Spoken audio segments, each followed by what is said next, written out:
It's my birthday. I'm 25. Actually, need to check something because my VOD over there is being weird. Does that show up in my thing? That does not show up in my thing. Thank you, Invader Weasel. The chat shows up in my stream. It doesn't show up in my little friendly box over here that's meant to quickly convey I have a message, so forgive me if I'm misreading your message immediately. For my 25th birthday, among other things, I got Super Mario Maker and Link's Awakening on the Switch, which I look forward to playing both of those. I also got some cake that said Bappy Hearthday.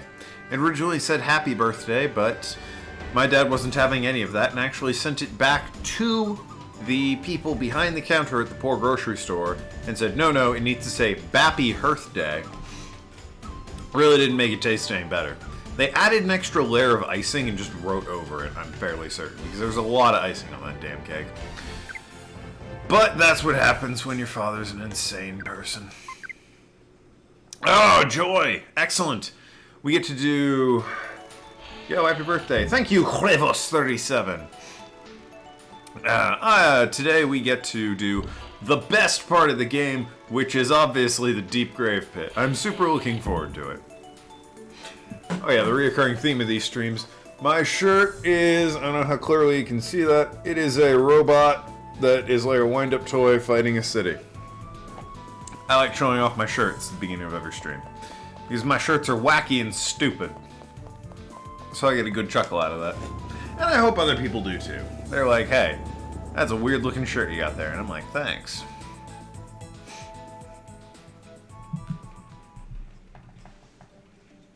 I enjoy my silly shirts. I also need to, at some point I'm going to need help with groceries once again, so there's going to be a break probably around 4-ish. So get your P's and Q's ready when 4 o'clock strikes. That is the time for the break. Probably. I can't guarantee that. I'm going the wrong way. I cannot guarantee that. It'll just happen when it happens. So the Deep Grave Pit. There's been, what do you say, Mysterious Woman? Well, I can't argue. That is... For cocktails over wine, I have woeful fate living in the past rather than the future. Now tremendous forces challenge each other. Who will win the victory in the end? Betrayal is a woman's jewelry. The scar on my heart was due to a man. No, don't go, it's dangerous. You're going away anyway, aren't you? Oh no. She's an odd duck, that one. Although she nails who she is, I'm a mysterious woman. There's this guy, the Merry Traveler. You still want information from me? Come on, you've had enough. Just go home. I'm tired of you. I think that's the first time I've actually spoken to him in this entire game, which is a little bit embarrassing.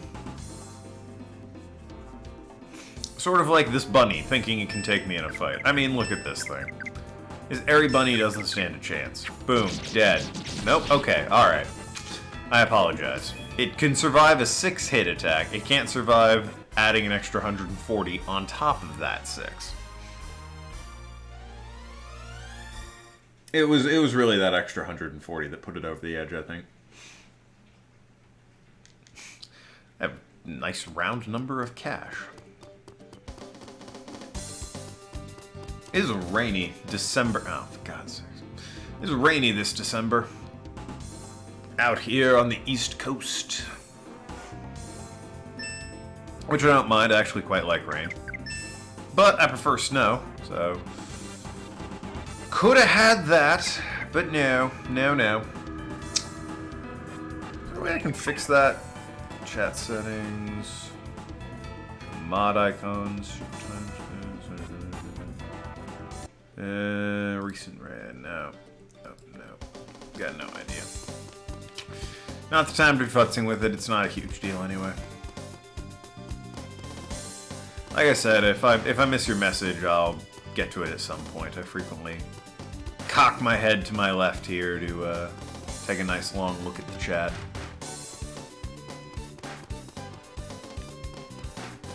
I wonder we now have to go to Ari's house at the moment.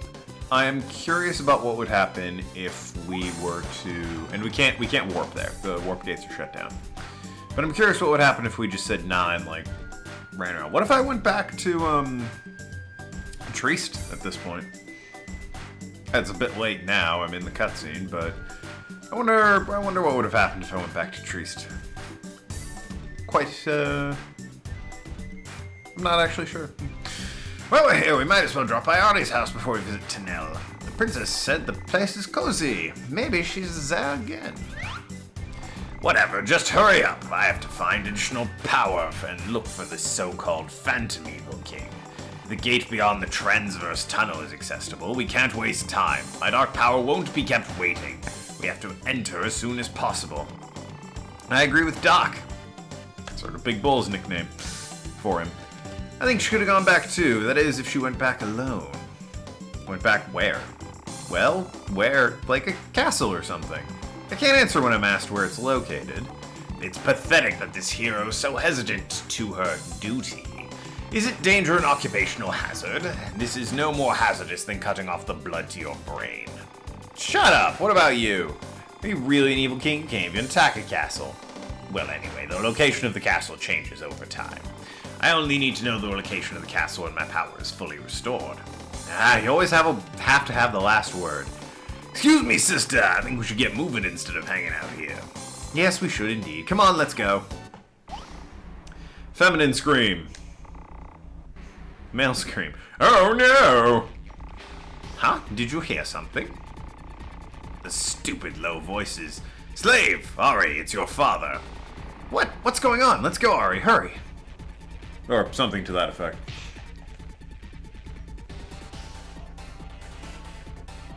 Bull. Not the most coordinated of individuals.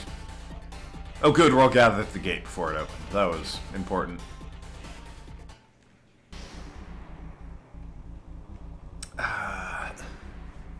It's the big twist! The butler did it! What? Balloon? Balloon, princess? What happened? Ari can't breathe, help. Well, this looks interesting, to say the least, Stan. Oh, Ari Roslin, he came just in time, that man. This isn't good at all, but some interesting findings may come out of all this commotion. Honey, what are you talking about? That's horrible. Somebody please do something. The princess is... You came. What timing. Is this the power of classification that makes a hero be a hero? What a bother. There's a crazy-ass fountain behind him. What are you talking about? Looks like she's in trouble. Bad trouble. Oh my god, what an evil meanie making a girl suffer like that. Leave Marlene alone. Are you insane? You're the princess's steward, aren't you? Are you trying to kill her? It's the derpiest damn fountain in the world, I swear. Oh! I love it though, it's great. No need to worry, the girl is not my lady. Besides, she won't die like a regular human. What is this man talking about? Anyway, I'm here to talk to Marlene. Could you leave us alone? You're kind of choosing a public setting for it. It's on you, Balloon. You... Marlene, I have done everything for you, remember? In the perfect world I created, I let you play out a variety of roles. Seems like it's just Princess, though, isn't it? So why won't you live up to my expectations? Just checking the time. Because I'm expecting anything at 4. Or around 4. In case you missed that. What was that? The world you created? Yes, it is, outsiders. I mean, they're kind of a part of the world. Ari's the big outsider here. That's, it is a small world after all. This small world was separated by me from the universe by the power of classification. And you, too, will live in this small world with the power of classification to play the roles that I gave you. It was all for my dearest daughter, Marlene, to enjoy her eternal life without any boredom. It was... What is classification to begin with? What are heroes, evil kings, and ghosts? You've never thought about it, have you? You cannot. You are classified as naive residents who don't think intelligently. However, for some reason over time, occasionally deviants appear. One of them is now in front of me. Oh, Ari, help. Balloon, leave her alone. It is, after all, due to a mere doll, no matter how strongly classified. It cannot replace my daughter, who disappeared in this world. And damn this! Dun dun dun! He looks crazy evil. He's got, like, horns and everything. He'd be fun to cosplay with the spiked back hair, in my opinion. That's not good. You hate it when this happens.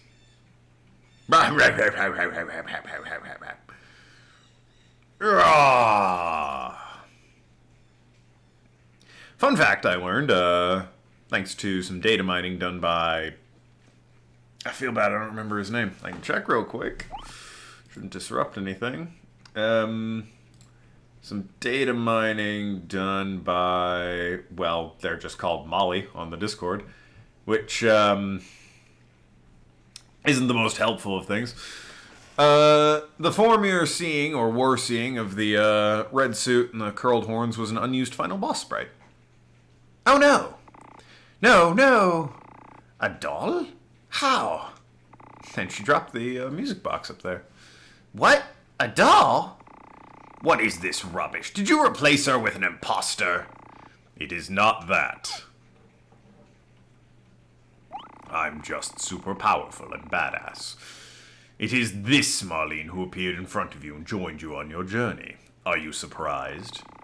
You said she replaces your daughter who disappeared.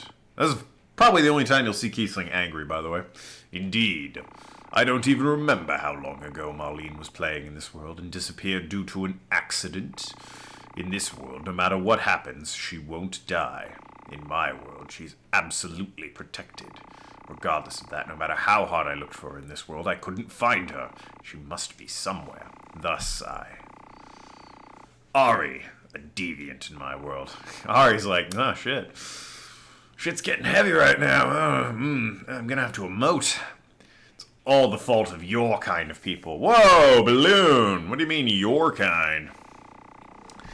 If there were no deviants like you, everything would go smoothly. I cannot let your kind of people live. I will classify the remaining evil kings with the maximum power and send them to you, with the power of my world library, and I will live happily ever after with the new Marlene. The remaining evil king is not you, the reincarnation of Goma. You are not an evil king by any means, haunting a deviant and being decent like that. That's probably a mistranslation. Well, I mean, he is kind of being decent, I guess. He's helping them out and killing other evil kings. That might be what he's referring to when he calls them decent. The evil king has to be evil and strong, and defeated only by the one who is desired by Marlene. Just you wait. Just you wait. Ooh, spooky. I can do this. Ooh. Yeah, the music box, Ari, that's the important thing in this situation. Eye on the prize, that, Ari. Yes, sir. And then, melting from the ceiling, in comes James. Ahem, what's happened here? You all look as pale and drawn as midnight ghouls. Not that I don't like it. What kind of look is that? You two, hero parasol woman, you're trying to get my attention. Flattering. Really, it is. Were you not here? Did you not witness that whole thing there, James? Why is this happening? What the heck was that? Strange and interesting. What happened was very odd, but at the same time may be extremely important for us. Maybe, huh? I still don't understand the situation completely, but I'm starting to get ideas. We have to think. We must hypothesize a hypotenuse theory, thereby calculating the angle of attack. I believe we talked to everyone. Although, Bull and Linda aren't the most chatty of individuals. What does it mean? Was this world made by such a man? The classification list gives roles, and we just play the roles without knowing, and are made to dance to his tune? thinking of that, there are so many strange things. The princess only has a few soldiers and Balloon. What is she going on about? All the chatting is getting us nowhere. I understand if the princess is the lead character, then she's protected in the world, but the lead was a mere doll? Why? Why is that? She is a doll? It cannot be true. She had such nerve, was high-handed, and such a pretty person. She could be so happy or so jealousy. Like a normal girl. It cannot be true. What is this? What's going on? That is an interesting... I like that line. It highlights that even though she only really has Balloon... Like, she's supposed to be a princess, is thus suggesting there's a capital, and a king, and a queen. You only ever really see her, Balloon, and a scattering of guards. Miss Rosen, you seem to be still a bit carried away in your mission, but you may want to stop and consider your prospects. Oh, you're unusually serious now. It's not like you, clown scholar. Please, this is serious, Kingston. This Balloon guy is a knucklehead. You said it, Bull. His unreasonableness is not normal, even for me, a former evil king. I totally agree. Moreover, he's on a level above my darling Stan. It makes me puke. I want to squeeze him till he turns red, then blue, then purple, then you get the idea. Stellar. What? What's all this? I have no idea what you people are talking about. You talk to Rosalind again? Don't worry, Ari. Everything will be okay. Sorry, Ari. I shouldn't get carried away. Compared to your shock, Ari. Now, what should we consider? Yeah, okay. Now we have to go through all this. So Marvin was indeed a doll. Whatever impressions we had before, we must now accept this. A doll Balloon was controlling with his power. Power of classification, he called it. He said that it worked for all of us. Many things made sense when we think about them in terms of the power of classification. Like the strange way this world works. We never think too much about it logically. We have never questioned it. It seems we only started to realize it, Ari, after we got involved with you. Anyway, as for the princess, the doll, which according to Balloon was in fact his daughter, Balloon made the doll his daughter so he could be let free and play as he wanted his real daughter to. The real daughter got lost in the world in the past. It seems strange to go such great lengths just to let the doll play, but Balloon is obsessed. And on the subject, what sort of magic is powerful enough to give a doll life? I mean, I have a spell that revives unconscious people. It's not too far a cry for a spell that gives life to inanimate objects from that, I imagine. The powers he used must be something beyond magic. Now, what should we consider? How about Balloon? Balloon claims that he is the creator of this world. He created this world by separating the world with power of classification from a larger world. But he lost the real princess's daughter in the world he created. We don't know when it happened, though. So then he couldn't find the girl he made the doll, her replacement. So he could delude himself and have his daughter back. And now he blames you. You changed his doll daughter and destroyed his illusion. I mean, he'll make another. Guy's a little, it's his pet project at this point.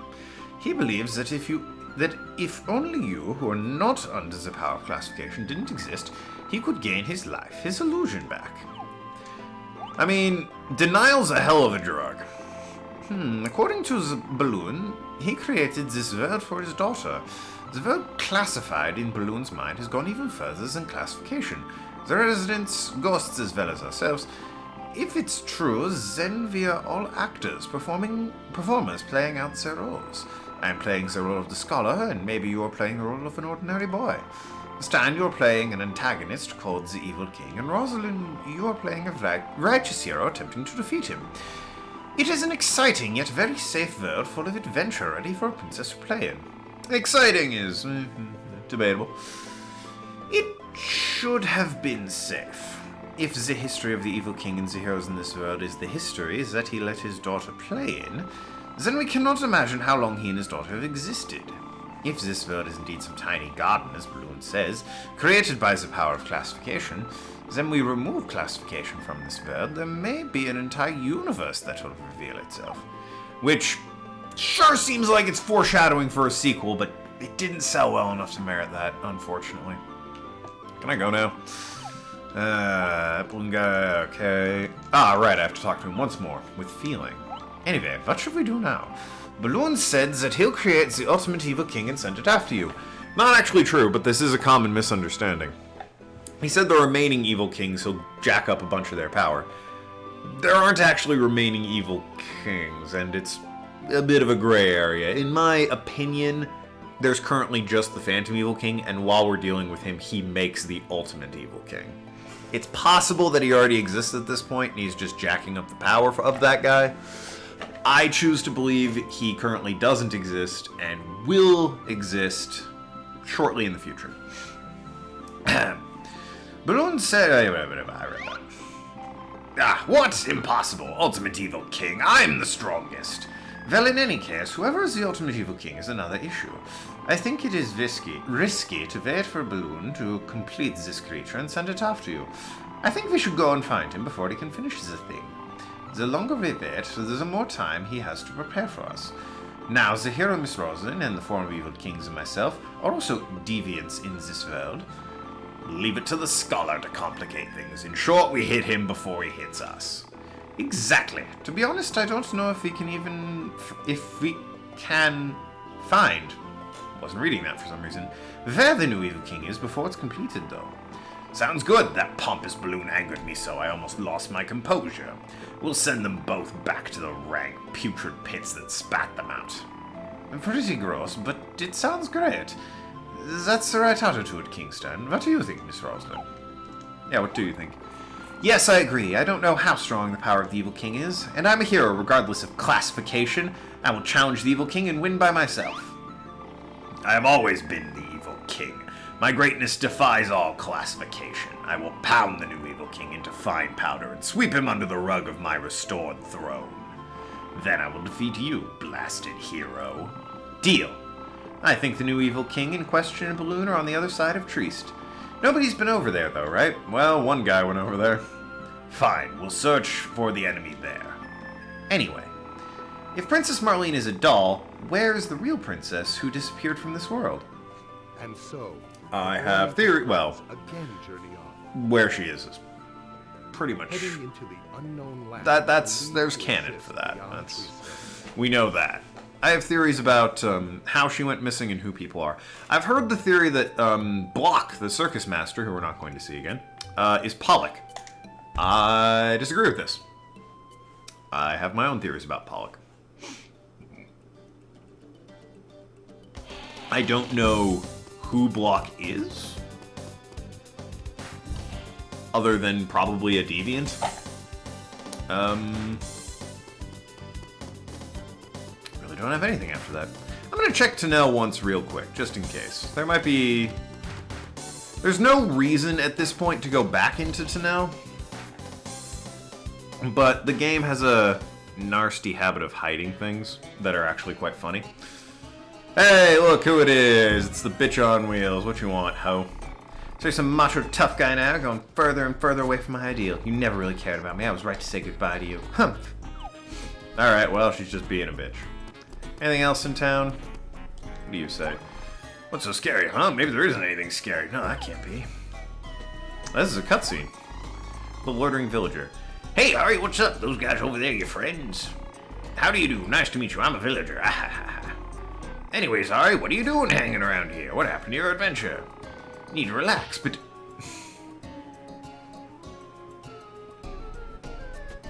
Okay, I saw that, right? She slapped the shit out of him and then left. I was wondering what the hell's going on there. I think Block is just deviant who got Evil King powers at one point. Same with Epros. Yeah, that was pretty much my theory regarding Block and Epros. But over on the Okage Discord, they have like the list of all the character theories, and I think under either miscellaneous or Block has his own. Somebody wrote Block is Pollock, and there's like no further explanation or discussion. I want to get into that, but I'm probably gonna do it after I actually beat the game. In case there's something I miss, I want to just refresh my brain. Need to relax between adventures. I mean, all adventure, that's too much stress. So relax, relax. Look at me, I'm relaxed all the time. Whoops, what am I saying? Oh well, gotta work for a change. See ya. That was an odd scene. Why did she slap the crap out of him? Her slaps are deadly. Peaceful is good. Your mind becomes tranquil. Oh, I'm still troubled. Well, that's because I have trouble at home. Sweetheart, I'm sorry. It's all my fault. I'll quit drinking and gambling. I have a favor to ask of you. If you ever see my sweetheart, could you persuade her to forgive me? I don't know where you live. Unless it's back here? I don't know. Maybe. Why not? Poke our head in there. I'm trying to think, just in terms of theories and speculation. So, Pollock's a deviant, right? There's no question about that, because otherwise how would Stan have gotten into the bottle in the first place? The bottle which then made its way to people like Epros and Block and Linda and Bull. I'm pretty sure Hopkins probably existed and was meant to be there, as well as Goma. I'm pretty sure Pollock was a deviant who had a chat with Hopkins, and they sort of started their own thing. I don't think I can give up on Julia. That's a shame. I'll give it another shot. You shouldn't. Don't think about getting in the way. Wouldn't dream of it. The only church in the world is the one... Okay, yeah, we've discussed this. Who am I praying to? The more I think about it, the more I get confused. I tried, worried-looking man. Pollock was someone who worked with Balloon to create the world. Oh, that's right. Yeah, that's more of it. I mean, I guess technically speaking, that makes him a deviant. He's not really supposed to be in the world. Hopkins was a deviant who Pollock created. Hopkins was? Hopkins was the hero who fought Goma. It's been a while since I've been to the World Library, and even longer since I've really sat down and paid attention to what those guys are saying around the books there. Last time I played, I sort of just brushed past them. It's the man eating onions! But, I believe it. Invader Weasel has shown encyclopedic knowledge of this game. Yeah, one of the clerks in the library says that Pollock created Hopkins. Well, I mean, if Pollock created the world, I guess if he created him against Balloon's knowledge, it would still be a deviant. So I guess that means Hopkins. Yeah, Hopkins would have put Stan in the bottle then. I also believe the, this may or may not be, I might be speculating at this point, but this ties into my theory about who Pollock is. The explosion that blasted all the tiny gears, and drove that guy insane. That guy, I think that guy is Pollock. Because I think the explosion that sent all the tiny gears all over the place is the incident that made Balloon quote-unquote lose his daughter, or at least it distracted him while Hopkins squirreled her away in Triste, or Triste, if you prefer. And I think it was a little too much gunpowder in the old barrel and drove Pollock mad, but the other evidence that I think he's Pollock is because he knows the end of the Turtle and Pebble story. KT? I do like the theory I read about KT. I was reading theories there. I really like the one I read about KT. Don't know if I believe it or not, but I really like it. It's a good theory. Really solid. To me, it makes more sense if Pollock is the guy in the same house as Marlene. The voice in the house says he's done helping Balloon. That is true, but then who the hell's the guy with the gears? Because that dude... I would overlook him if he didn't know the end of the Turtle and the Pebble story, because knowing that, he kind of has to be somebody important. That's not something you can just... Are you not here? Oh no, I have to confirm it, don't I? I always forget this. I need to go and talk to a love fortune teller and confirm who my person is before I can come and get the scene. It should still be Rosalind, though, at this point. So I'll quickly hop over to Madrill, talk to the love fortune teller, and then I'll get Rosalind's best weapon.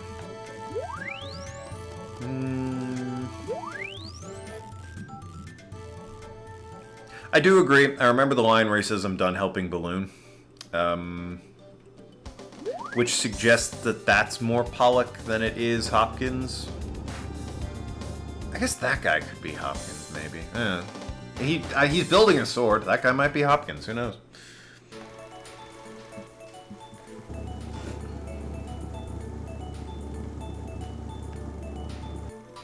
An old Hopkins, obviously, who's let himself go quite a bit, because that dude is not looking his best. That guy's definitely seen some better days. Thanks, Gypsy Fortune Teller. Tell me please just confirm what I know. Here it is, get along with, yay, it's telling me more. When love deepens between heroes, something shall happen. I wonder what that means. I know.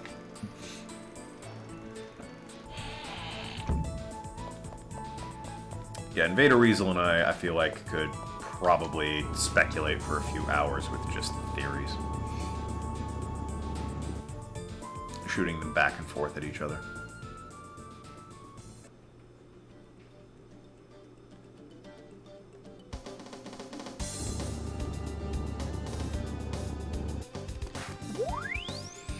There might be a video in that. An incredibly niche video, but a video all the same. Possibly in the future, and only if Invader Weasel would be interested in it.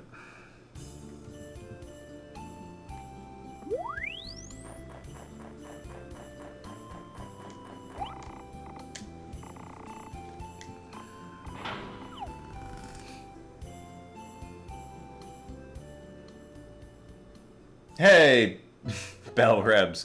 I'm going to assume that's Rebs. The Rebs I happen to know exists, and I call Rebs, and for some reason has Bell in front of her name there. Anyway, let's get this scene. I love this scene. This scene's great. As much as I love Rosalind, it is my... You guess it. Oh, did I guess it? And not guessed it. This is my second favorite of the compatibility scenes, despite the fact that I like Rosalind more. Oh, alright, sorry about that. We were supposed to whiz through this place and move on, huh? Does that person bug you?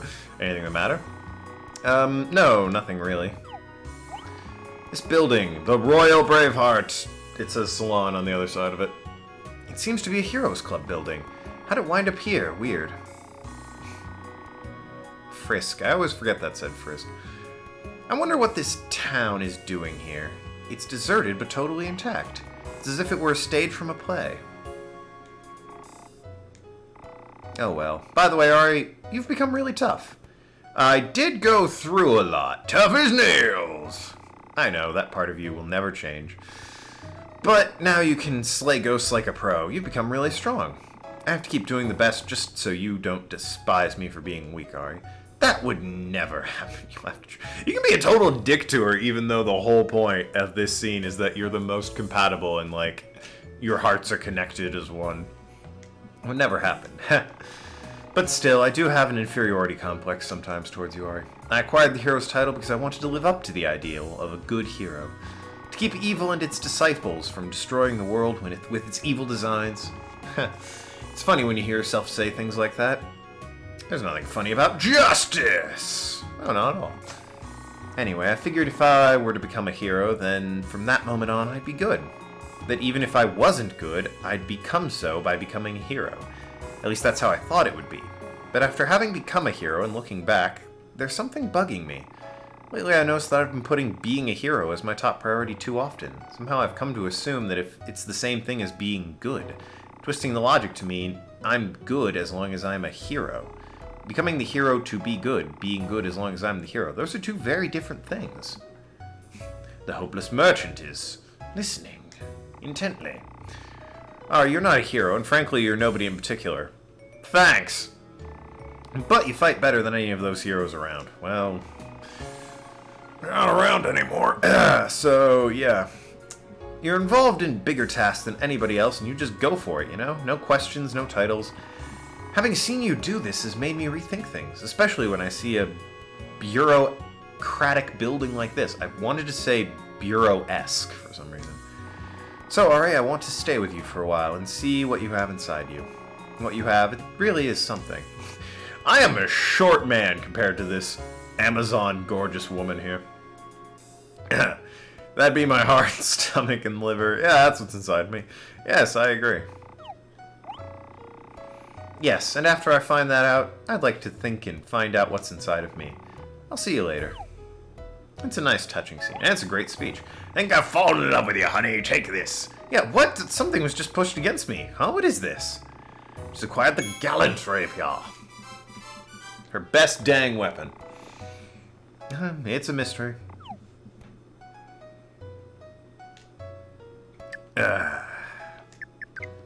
Well, that was a touching scene, but let's equip that to give her attack from 15 to 40. She gets a plus 40 to attack, as well as luck and agility. Has unapproachable noble aura, giving her 120 attack, 15 luck, and 70 agility, up from a 95 attack. That's insane. It's crazy high. Does this actually say Frisk? Oh, it's Tree Station. I don't know why I read that as Frisk. Station. The Grab.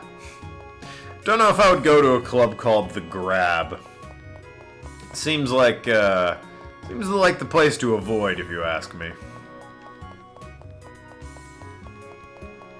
I don't know. Call it a an intuition. It's Downtown Street. I love Downtown Street. It's my favorite place. Can I equip everyone with the Omni Booster? Well, I have 2 of them. If I have a 3rd Omni Booster that I can somehow equip, I'd be delighted for you to tell me that. Ari, where is Ari? Where's Ari gone? I think I have 2 of them equipped. Because I have one equipped to Ari, and one is still equipped to Rosalind. I think Linda... Because I can only get 2, right? Who are you? I'm right here. Who are you? Where is Ari? I'm here. This is where I really am. What can't you see? Can't you get out of there? I can't get out of here, and it's scary anyways, because they won't notice me. They don't notice me, Ari. Come on out. Who are you? Is it okay to go out there? But still... Ah, the music box. Yes, the game clearly ships the princess and, Ari. You've come again, didn't I tell you not to come? I hope it breaks that tiny world of yours. Anything else to say? I hope it breaks. Nope. There's this poor guy. Oh, stop this. It's scary, that girl's whine. The sob's sobbing. How long is this going to last? Do I have to suffer even in this town? Once the glitch is exploited, the item becomes totally broken. All 6 can equip it. Well, I mean, that's great and all. I don't think I really need to equip it to Kiesling. I'm never using the guy again. But yeah, no, sure. I will, absolutely... Unless they patched it. Well, I mean, they didn't patch it the first time either, did they? So yeah, no, I'll give it to, Linda. Sweet. So I think everyone now has... Yep, we've all got Omni Boosters. Cool. This is the party I'm going to beat Balloon with, so I probably won't bother equipping everyone else. I mean, don't get me wrong, it'd be a massive hole in my sock. It'd be fun to equip it to everyone else, but, anyway, thanks, Invader Weasel. Hey, slave, stop! Something seems to be there. What? Is something ambushing us? I confess that this guy right here, this fancy lad, 'twould that I could a less vulgar entrance I'd have designed. Alas, 'tis the only way I can warn thee within the range of classification I am assigned. It's you again! You never learn, and it's just like the last time. Hush, cheeky king, our act is nearly done. 'Twas at Gear Tower foretold that this fight 'twould be won. The key is at deep grave pit, to war to wit, to our melee run. What do you need to say? Why do you need to say such a thing? Are you trying to show that you're calm? You think you're an evil king who can replace Stan over there? Fortune smile on I and thee, that I am not he and he is not me. Mark my defeat and the great evil king candidate that thou shalt see. Ah, the intention in thine eyes, thou wishest to find it and beget its demise. For its great evil, the great evil king doth exercise. I tell you this thus, so that I may learn what I need to know. My purpose is beyond vanity or show. Enough, lest such dalliance Balloon's notice invite. Fare thee well till our fight. Hey, wait! What do you want to know? Ah, he's gone. Strange man, I am not happy with this slave. It seems like we're being led. Oh, but he's like somewhat cool. Who is he? He's not cool at all. Cool means being all powerful and smashing stuff. Not being floaty, that's not power. He's pretty cool. Let's be fair, Epros is pretty dang cool. That's right, Bull. He's not cool. I'm the coolest one here. Good call. Oh, Stan, darling, don't be jealous. Aw, poor Stan. Poor Stan. He likes his little, well, Melinda, let's be fair. And the deep grave pit's right there. I mean, at this point, I don't know. What do you think? Should I just get the deep grave pit out of the way, or should I go find the last tiny gears and get the good sword? And wrap up the whole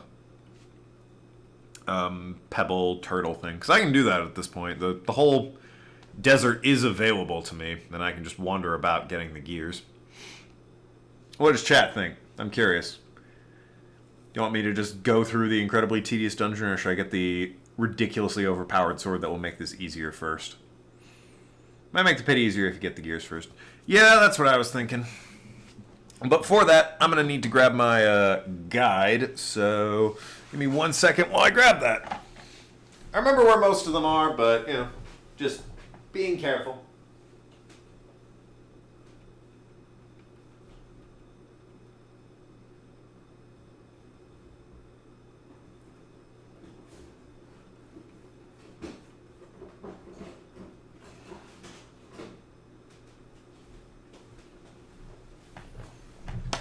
All right, Prima, and your official strategy guide.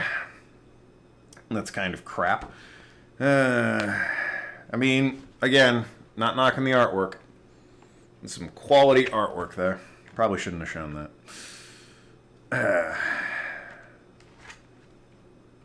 What was that? Sorry, I was on the Stan's Q&A area. There's some odd ones in there. That's treasure chests. Here's the tiny gears. Alright, let's get these out of the way. Ahem. Where's the entrance? Tree stay is right there, so... Can I have the map back? That'd be nice. Where'd the map go? There'd the map go. So... Cross the bridge. And... good old ghost dodging. And by ghost dodging, I mean I'll just cock the camera this way. Yep.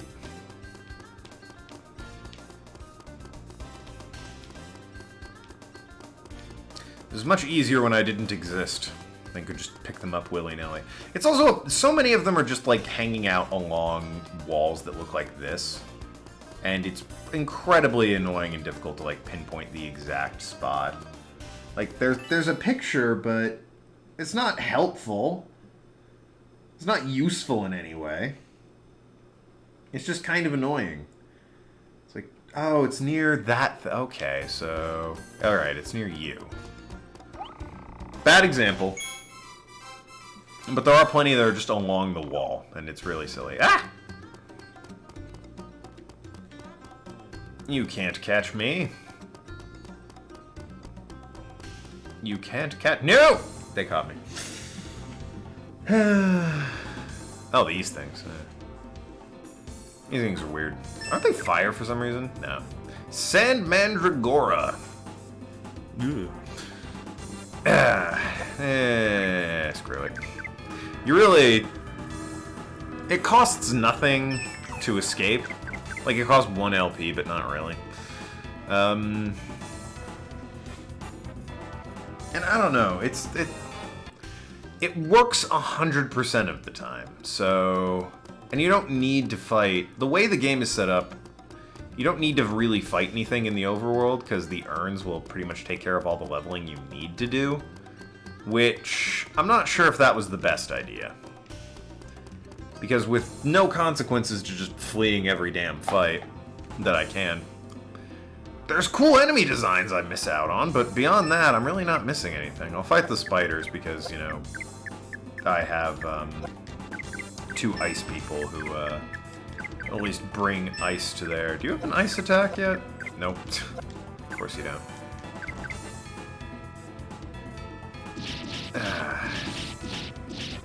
Like, the ice magic will at least do some solid damage to it and make this easier.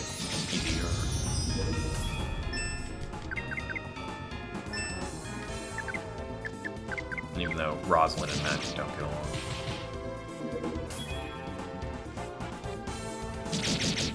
It's not like they do good damage to anyone here. They did 1 damage to us. Well, that's probably the Omni Booster, though, really. Linda never gets an ice attack. Yeah, I didn't think so. She gets status attacks and healing.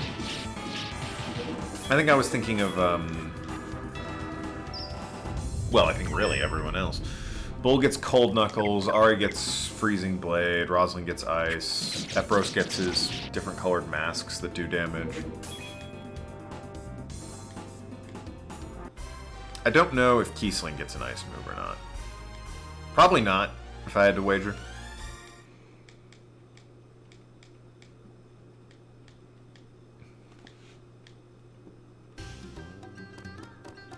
If I had to hazard a guess, I would say he does not.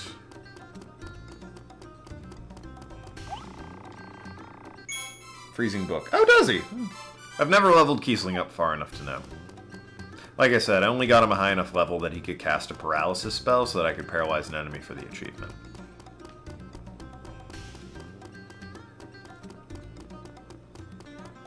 Did they cut the map off? I think they might have, where is this thing? This one is against a fucking wall, but it's along that wall, so I'm in the complete wrong spot, I believe. I think it's over in this crevasse.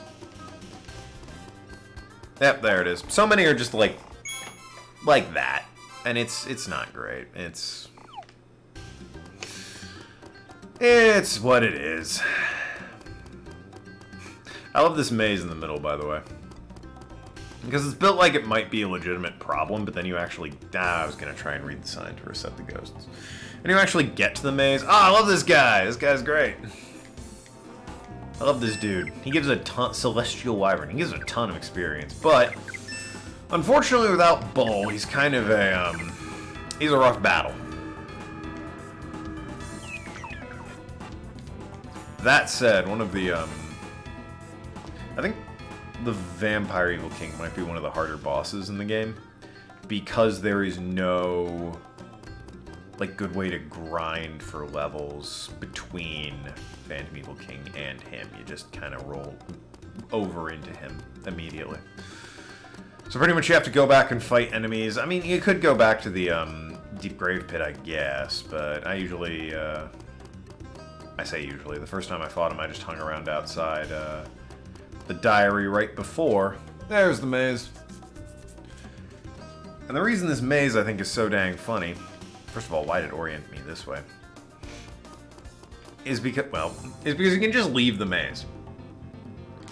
There's... the battle changed now that I'm in the maze. Cool. You can just leave. There's like a hole in the wall that you can just pop out of and be like, nah, I'm not doing this. And there's some good items in the maze. I think there's, I think Linda's got a weapon in the maze, actually. Correct me if I'm wrong. I think there's a microphone for Linda in one of the chests for the maze, right? That accurate?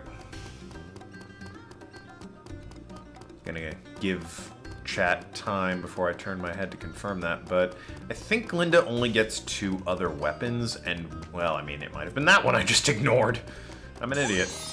No, it's Bountiful Net. That sounds right. Either weapon or armor for Linda. Yeah, I think Linda only gets 2 weapons. One of them can be bought in the Highlands. The other one, I think, is in this maze. It's the... What does she have equipped? That might help.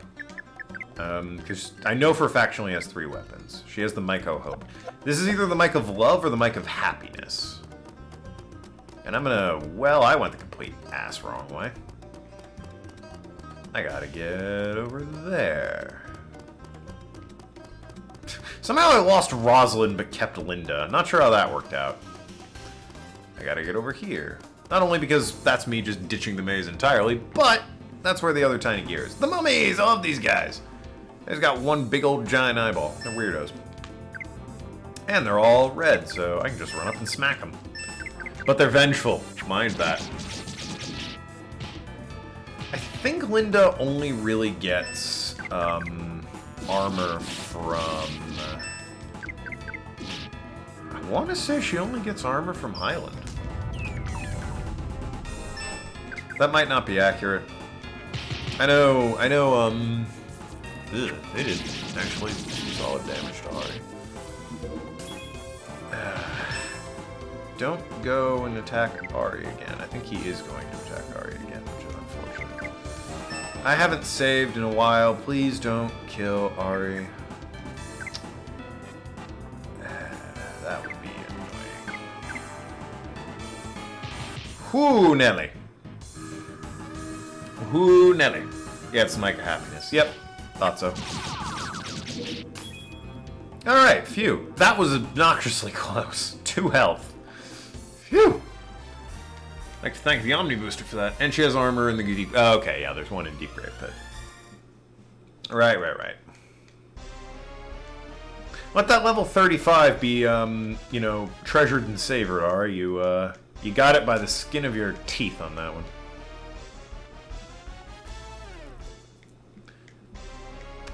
Oh, Linda learned Deflector. Cool.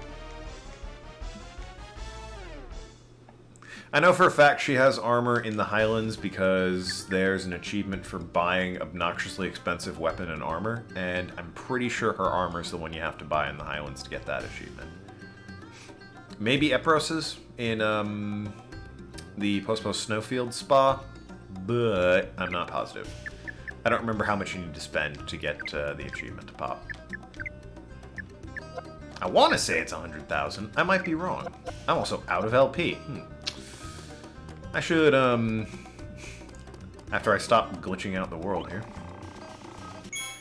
Let's see, that claims it was number 29, but I also am noticing I missed one back up there, so curses.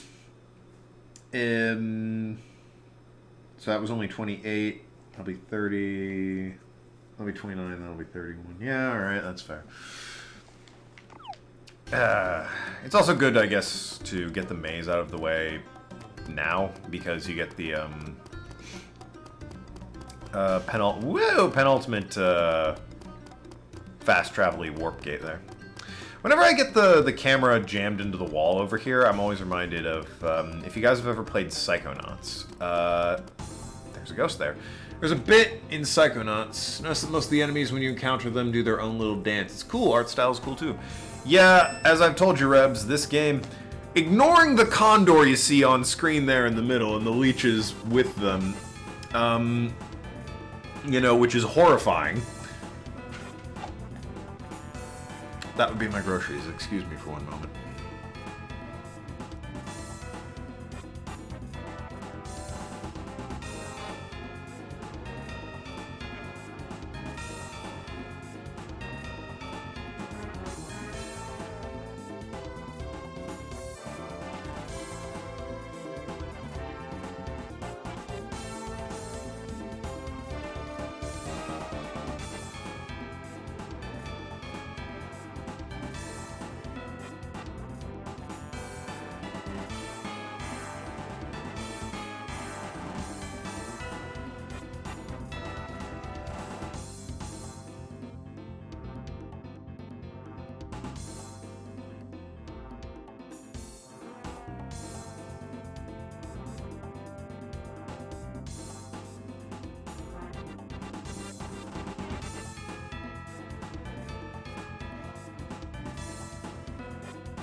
as I was saying, and yes, I do have groceries. Look, seltzer water, my favorite.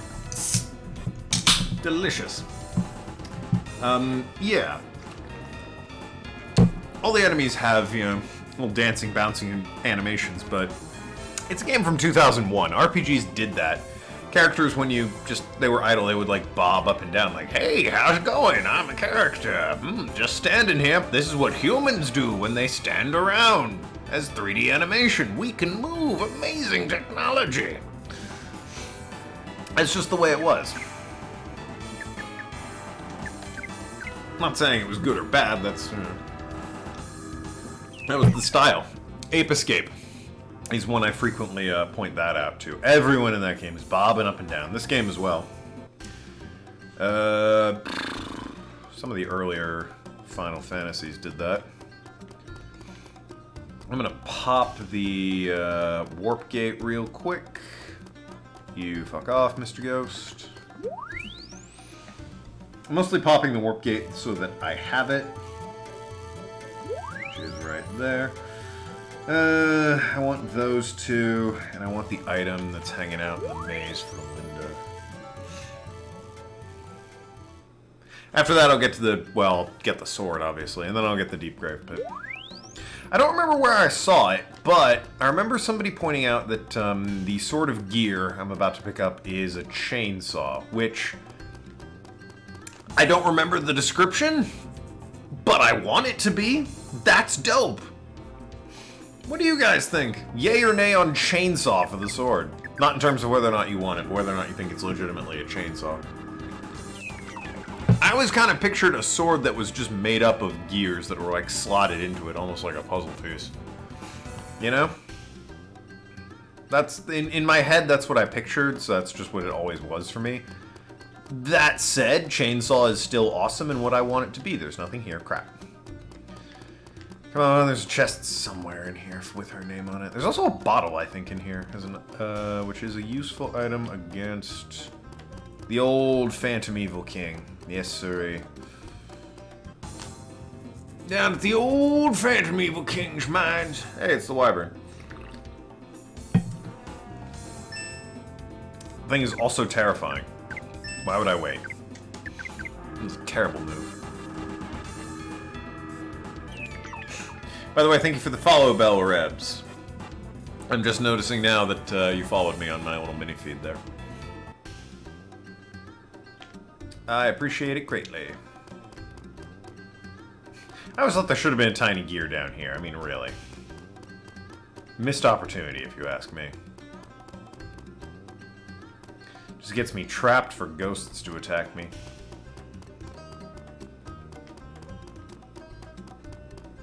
Is this the mic? This might be... I think this is the bottle. Oh, it's the mic. Cool. No one has an opinion on the chainsaw. My goodness.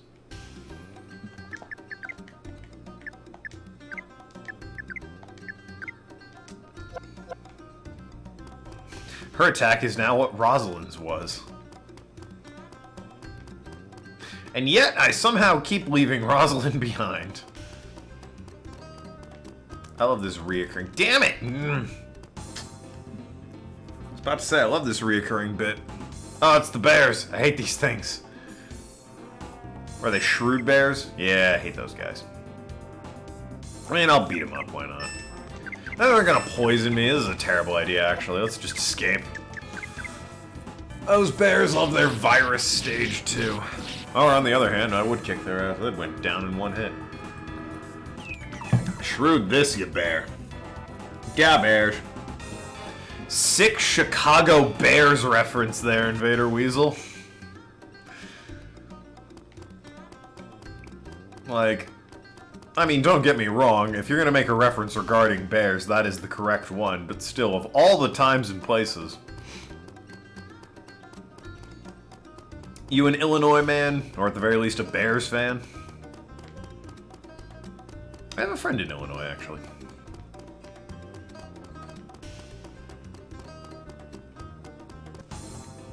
From Illinois. Oh, well, what do you know? Alright, well, I mean, clearly Bears, but... Cubs or White Sox? There is a correct answer to this question. I ask you. I'm waiting to see. This will make or break an opinion of you, Invader Weasel. I warn you. I suppose the other correct answer is I never really cared about baseball. That is the wrong answer. I'll have you know, on Little League, I played on a White Sox team. Here I thought we could be friends, Weasel, but I guess we'll never truly be, one and the same. It's just, we're from two different worlds there, Invader. Not gonna work out.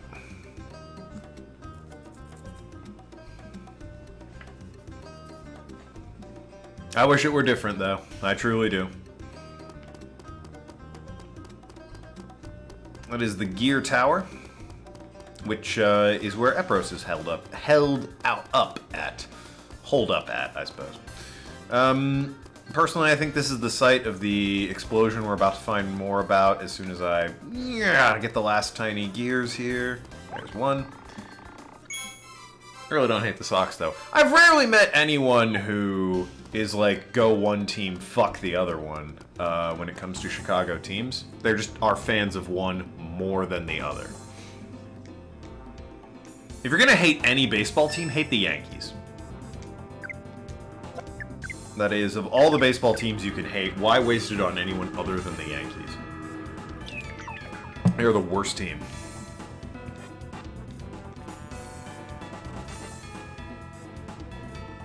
That's not even my opinion. That is a fact. They're the most hated team in the entire league. They took a big old fancy survey.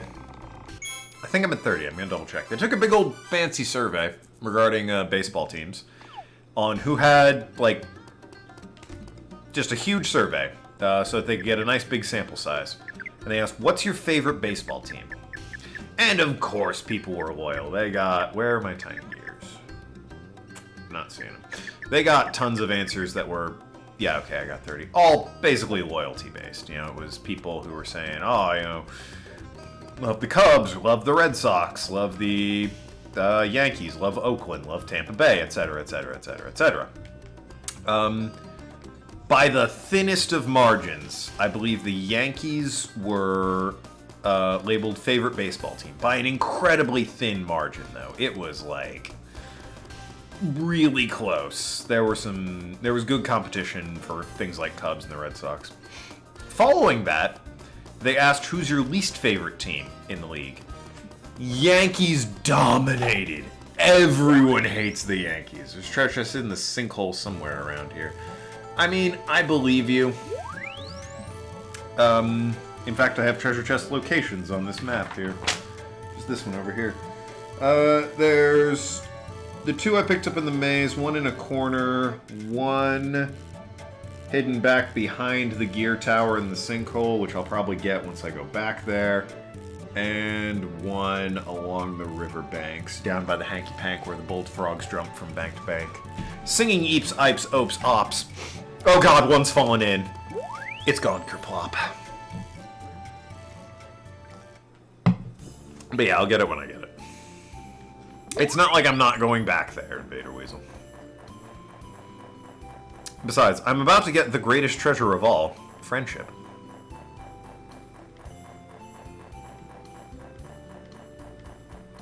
I imagine this old guy becomes friends with us after we do this favor for him. He builds giant snowmen. What's not to love about this guy? Look at this. This thing's mad. That's a huge snowman. Guy like that. Really? What, really we're about to get friendship? Or really I just said that? I'm not entirely sure. Also, this guy, Rebs. This dude's here to party. And by party, I mean he just runs away from you. What? Can I kill him? Half-cocked Yeti. I might be able to kill him. You never know. I'm doing a high enough damage that I might put him in the ground. They like to run away, though. They like to run away. They have a ton of health. Yep, there they go. Not really partying, is it? I don't know. But, I mean, we can push the snowman around, which is always super important. Gotta push the snowman around. You're talking crazy, Bell Rebs. Anyway, this guy. Old guy with a loud voice. Oh, you are back, Mr. Glottonfent. And what about that? Oh, you know about that, huh? Oh, you found them. Oh, it's okay. You don't need to say anything. I bet it was hard work to collect this much. Linda, calm down.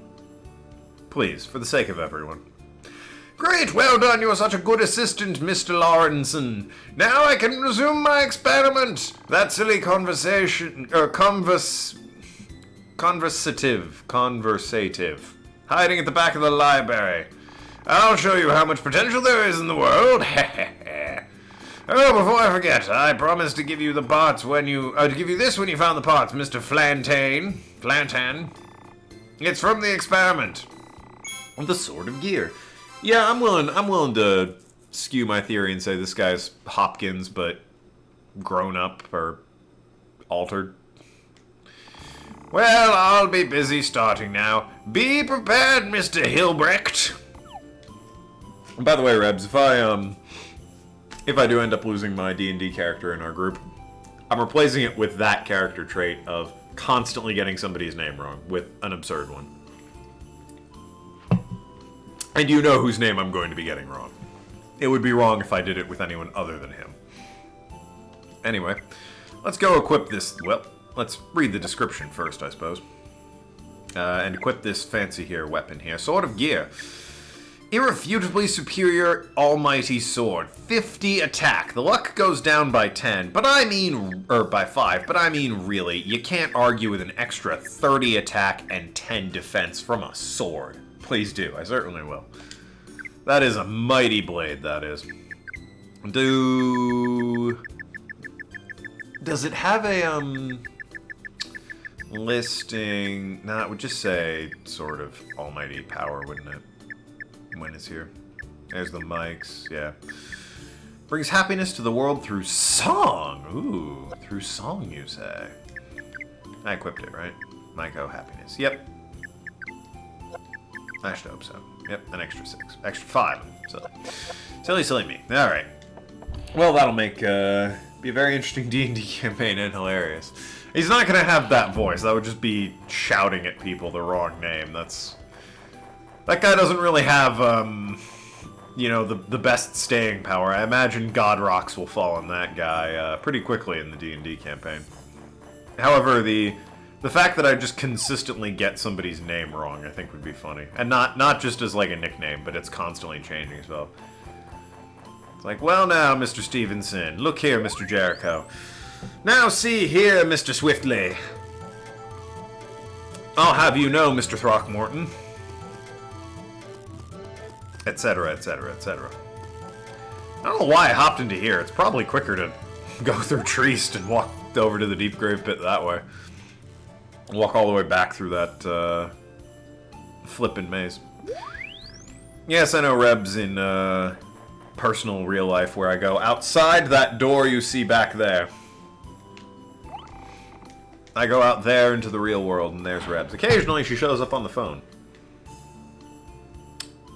Speaking of phone, I do have notifications on the phone. Oh yeah, by the way. The phone screen, I don't know who did the art, but thanks to whoever made the Okage phone lock screen. It's awesome. I love it.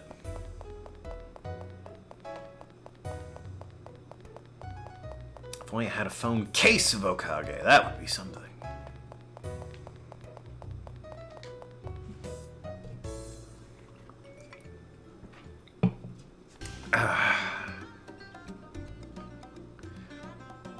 I love this music, by the way. I know this place is called the Adashi Desert because the song is called the Adashi Desert. Not the most creative with the naming of songs and whatnot, but, I mean, there it is. It's called the Adashi Desert. It is the Adashi Desert. I like the Adashi Desert. Into the Deep Grave Pit we go. Funny character trait nonetheless, and yes, that I do. We are good friends in real life. Indeed. I should save and restore, like, all my LP. That would be nice. I haven't saved since Madrill. Gugh. A lot of progress I would have lost just then. And thus the tedium begins. This is, in my opinion, the I won't even say it's the worst dungeon. There's probably worse dungeons than this. It's, in my opinion, the most boring dungeon, and therefore the worst dungeon in that it's a slog. Other dungeons are worse than it gameplay, like challenge-wise, or layout-wise, I guess, but it's just so tedious. I hate it. And I've harped on it, and I've been over it. I'm not gonna keep harping on it. That would be a broken record, but, you know. We're at the stage where I really don't have much to talk about.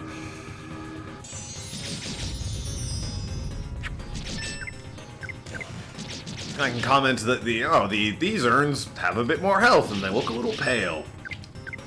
Thrilling. That's all I got. That's. It is the boring part of the game. So I wish I had something to talk about. It'd be nice. Damn, they give 5,000 a pop for money. That's not bad. That's legitimately not bad. Oh, it's me, but I always thought the urns looked like it had milk in it. Well, it's called a milky urn, Rebs, so... Bravo. You've figured out the secret that the milky urn has milk in it. We're all very proud of you. I'm sure you're proud of yourself, having come to this realization.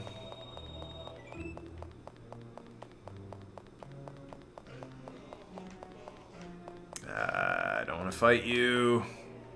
Fuck. It's gonna be the screws. I know it. It's gonna be the screws. Oh no, it's the gold. What is this guy? It's like Rockman or Rockhead? Rockman, yeah. Patient Rockman. Yeah, alright, I'll beat him up. There's only one of them and I've got ice hitters on my team. Equipped with fantastic gear, I might have you know. Since I always have Rosalind in my party, it's always a bit of a shame to me that I can't get her best weapon and also Ari's best armor. It's impossible unless there's some sort of, you know, without glitching the game out or hacking it, you can't get Rosalind's best weapon and Ari's best armor in a single playthrough. I'm positive Invaser Weasel will come in with an actually people have found a way that I didn't know about, but you know, more power to you if you do, Weasel. I legitimately want to know about that one.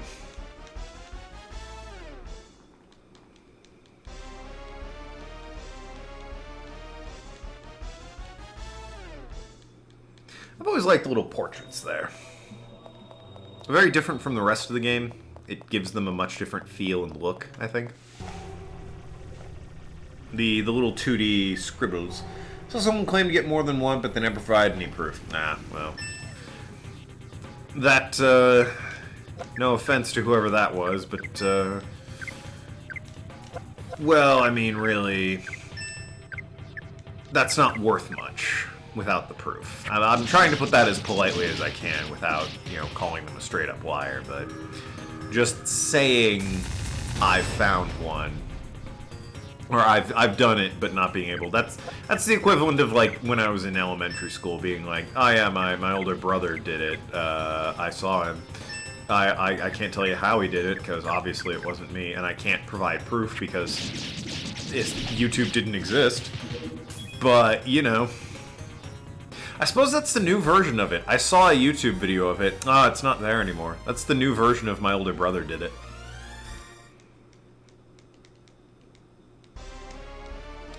Learned match. Ooh, match is good, actually. Match is really good.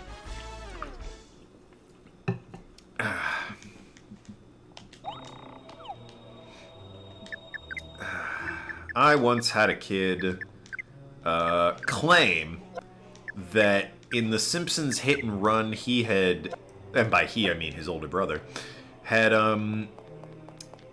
found a way to unlock a helicopter as a vehicle that you could fly around in. Which sounded super cool, so obviously my brother and I really wanted it. Tried as we might, however, we just couldn't get that thing to magically appear the way it claimed it did.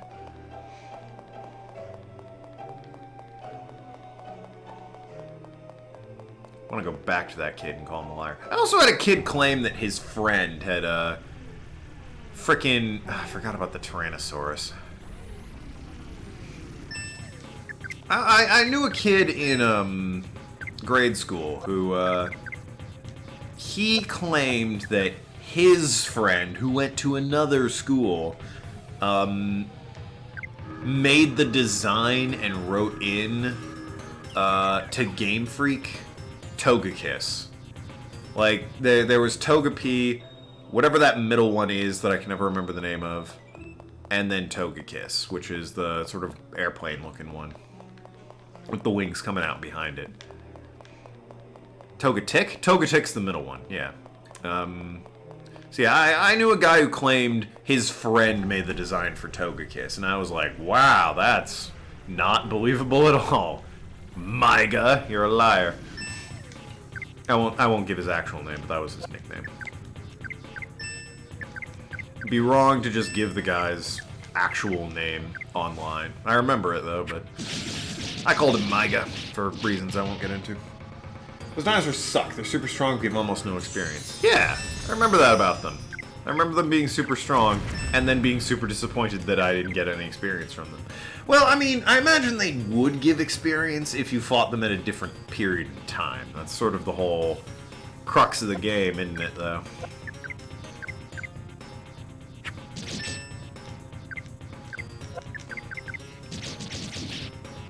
So yeah, if you fought them at like level 1 and managed to beat them, I bet you'd get a ton of level ups, but, you know... ifs and buts, candies and nuts and all that.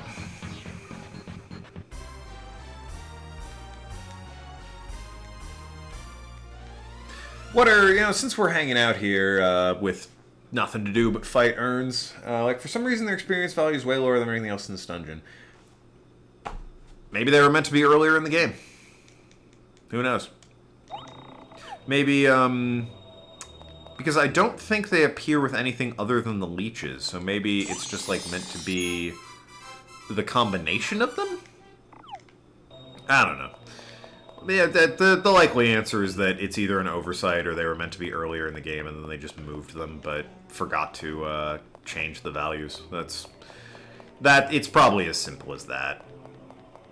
And speculation would just be silly. But, oh, fuck these. I hate these things. I've had terrible luck fighting these things, because there's so many of them, the evil masks. I hate them. I hate the evil masks. But yeah, since we're here, got nothing else to talk about, hit me with some of your video game legends that you heard and turned out to not be true. There's the classic ones, like, use strength on the truck, you'll get a Mewtwo. I tried that as a kid. Didn't work. Not a Mewtwo, a Mew, sorry. Use strength on the truck and you'll get a Mew. Because obviously he's hiding under the truck. You have to beat the game first, though. It only works if you beat the game. Bigfoot in GTA San Andreas. Heard about that one. Couldn't find him. Never did. Looked a few times.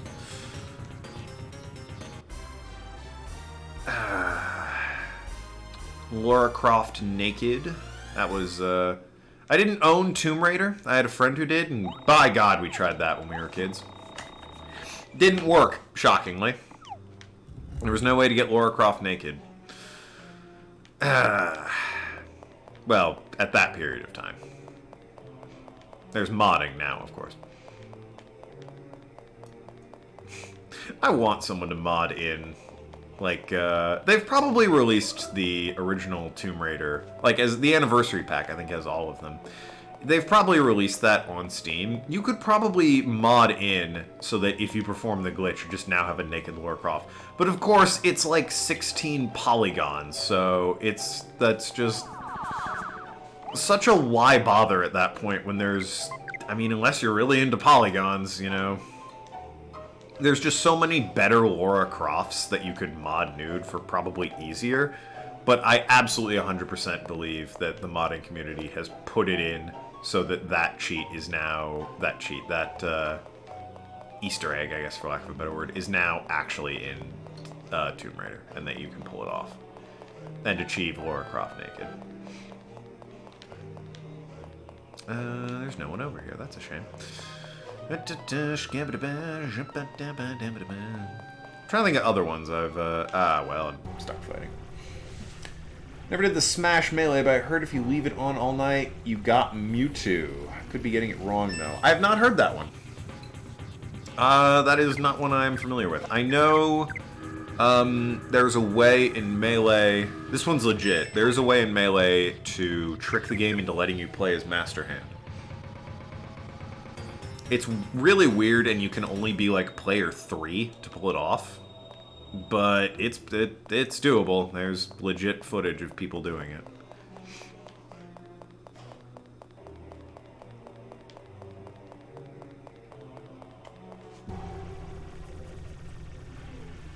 I'm trying to think of other ones. I think usually around this time in my Okage playthroughs, I remind everyone that I don't care for the game Bully. Because my brother had me play the game for him, and that just ruined my experience. It just marred it for me. Like, I forever associate the game Bully with having to play this for my brother because he couldn't get past levels. So I acknowledge it's a fine game, it's just... it's gonna be marred for me forever as a result of that. And it's not anybody's fault, least of all the game. Well, I mean, I guess it's my brother's fault. It's not the game's fault, but, yeah, no, I don't care for Bully. You're never gonna see me play Bully on the channel. I mean, you could donate to my Patreon for the game request tier, and I would be obligated, possibly legally and certainly morally, to play Bully. I wouldn't like it, but I'd play it.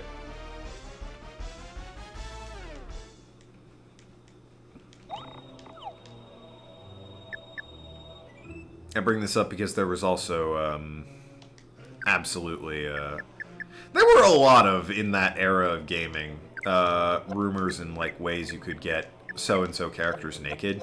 So, in Bully, there were definitely, ways to get some of your female classmates and teachers, I think, scantily clad, which was not helped by the hot coffee, incident with GTA 3, I think was hot coffee? I want to say that was GTA 3. If not, San Andreas.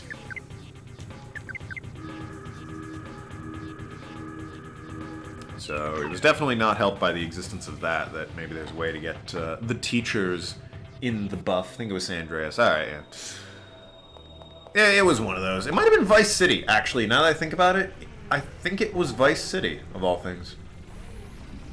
It wasn't 3 or San Andreas. I can believe it was San Andreas, but now that I'm thinking about it, I'm like 90% sure it was Vice City. Another one. What was the other one?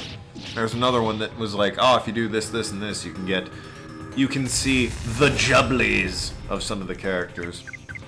And I can't... it was in that vein, too. It was that era of game. Not Metal Gear. It's not the one I was thinking of. The Dead or Alive volleyball ones. Just checked. Yeah, it was San Andreas. Oh, huh. I would have bet money it was Vice City. But yeah, the Dead or Alive volleyball games, which already those are pretty sketch. But yeah, there were tons of rumors that you could get the girls in that one in the buff. Which again, super believable because they basically already were. That was not a difficult one to be tricked by. I never owned the game, but I definitely know of its reputation. Let's put it that way. Let's be polite about it and put it in that particular light. Akuma in Resident Evil 2, I fell for that one. They had pictures, man. I can't remember who it was that made those photoshopped images. I don't think it... PC gaming doesn't sound right because Capcom. Resident Evil 2 wasn't a PC game for the longest time. So I don't think it was PC Gamer. But, no, they're definitely one of those gaming magazines published, as it was an April Fool's thing. But they published, really good-looking pictures of Akuma as an unlockable character in Street Fighter 2. And I totally bought that, because not only did the pictures look really good, it was like, oh, you know, he's a hit right now in Street Fighter 2, one of the Street Fighter, I think Alpha 2? He was not a watchable character. Or a legend, but in Donkey Kong 64 it was sort of glitchy in some areas. You could fall out of the level or miss up the game. Yeah, that's just a glitch, you know. I know about glitch worlds. I've done glitch worlds before. I've been there, done that. I've seen them all, been around the block. I'm talking like legends, you know. I'm talking, I heard you could do this. I don't even care if they're, you know, popular games. I want to know like what you guys growing up on the playgrounds, you heard like, oh yeah, if you do this, this happens, and then of course it didn't because they were just lying to you. But you know, that's what I'm talking about. The legends you heard or the tricks you tried because you heard that it worked, but it didn't. One I fell for was the Deoxys in the original Ruby and Sapphire. I mean, you can. It's just you need a crazy ass event in order to get that. I think it was a Toys R Us event. So there was no getting it without the event. But yeah, no, I definitely heard one or two of those. Actually, I might be thinking of Emerald. I know you can get Jirachi. No, Jirachi is Emerald. I don't know if you can get Jirachi in Ruby and Sapphire. I'm pretty sure that the event lets you get Deoxys in Ruby and Sapphire. Again, I could be wrong about that. I have a habit of being like close but no cigar in my knowledge of video game nonsense like that. I'm trying to think of other fun ones that really any of the ones I can remember as a child. And it's just like, oh yeah, you know, I did this and this happened. And then, like I said, there was also that kid who was like, oh yeah, my friend designed Toka Kiss. And it's like, uh-huh, did he? Yeah, sure. I bet. Looked it up on Bulbapedia. He did not. There is no mention of this kid designing Toka Kiss. I'll have you know.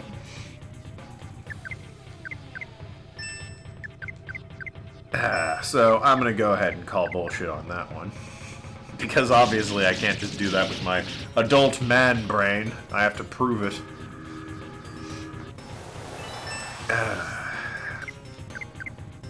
There's that, if you hold down B, when the Pokeball is wiggling, you have a better chance of getting it. There have been many, many recorded cases of that not being the case. That does not mean for one goddamn second I believe them. Or that I don't hold down B, there's no B on this controller, that I don't hold down B every time I throw a Pokeball in the hopes that it's slightly better at catching it. But, you know, that was definitely one of them. Hold down B and you have a better chance of getting the Pokemon. Oh, I don't think I ever really fell for it, but in the DS game Drawn to Life, I think it was. Spoilers, I guess, if you're planning on playing Drawn to Life, which really old at this point, so kind of missed the boat on that one. Excuse me. Yeah, the mayor dies in Drawn to Life, and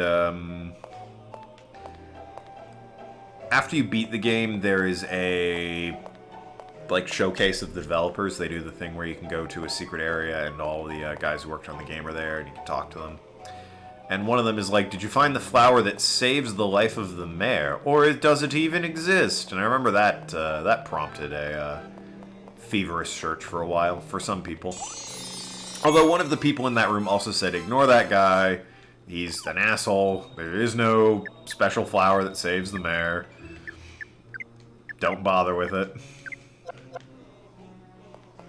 You're only feeding his addiction to torment you. And he was right, there isn't one. The Silent Hill 4 UFO ending. There's a video on YouTube. There is no Silent Hill 4 UFO ending. Yeah, I remember that. Drawn to Life. It was fun.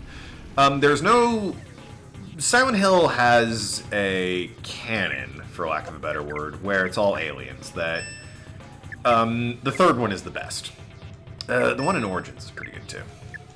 But yeah, of all the ones, not counting the arcade and the mobile games and whatnot, the only ones that don't have a UFO ending are 4 and I want to say Downpour. I don't think I know Downpour has a couple joke endings. I don't think any of them are UFO endings.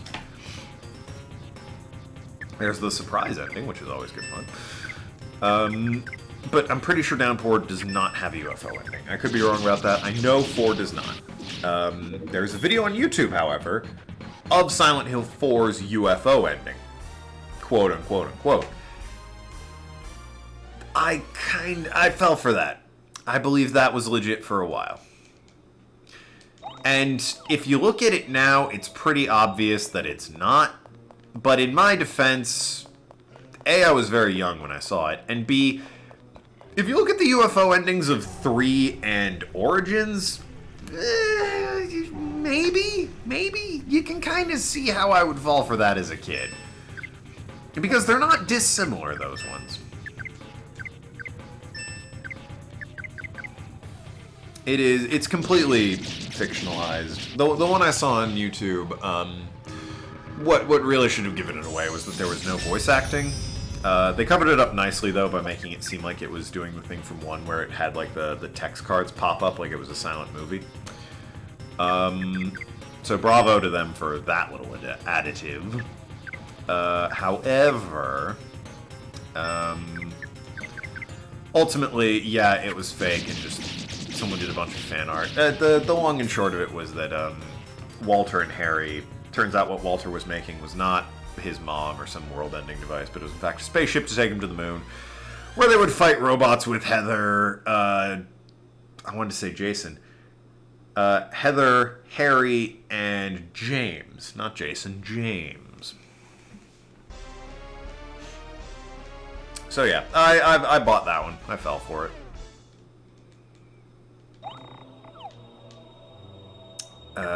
Upon checking the wiki sometime later, the truth was revealed to me. There is no Silent Hill 4 UFO ending. It was all made up by one extremely talented and clever who could have fooled any one YouTuber. Yes, sir.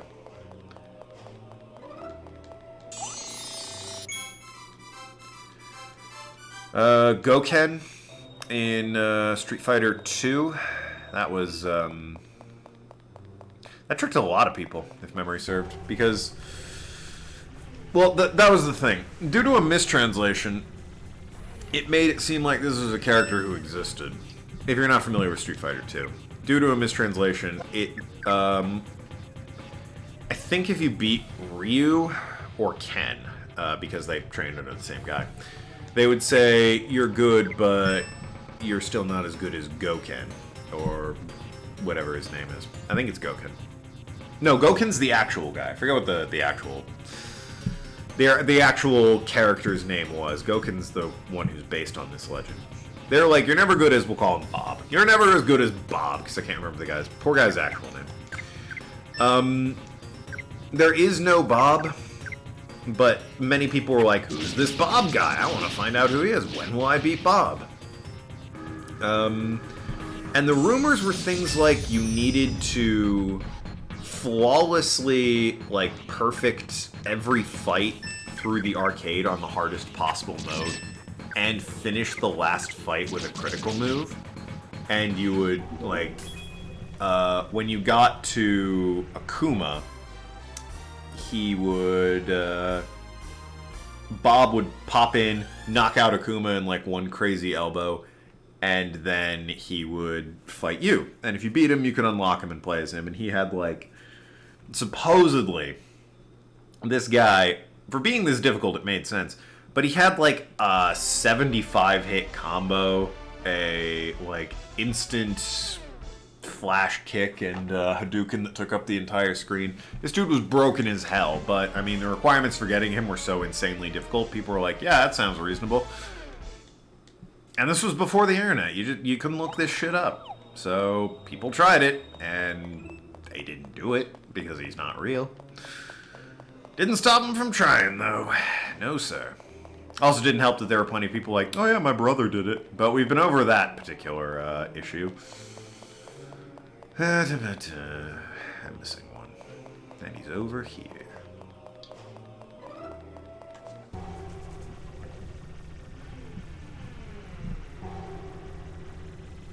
You don't get that anymore these days, because I blame the internet.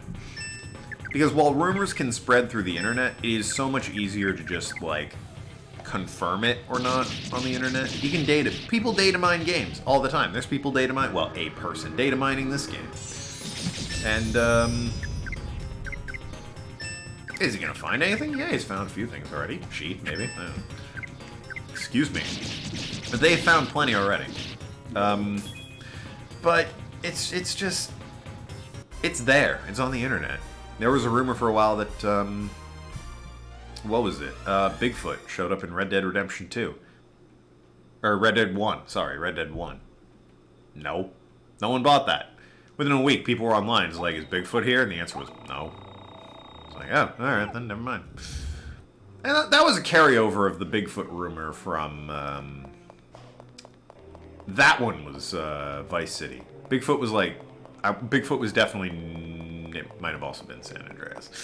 One of those era. It was either 3 Vice City or San Andreas where supposedly Bigfoot existed as well.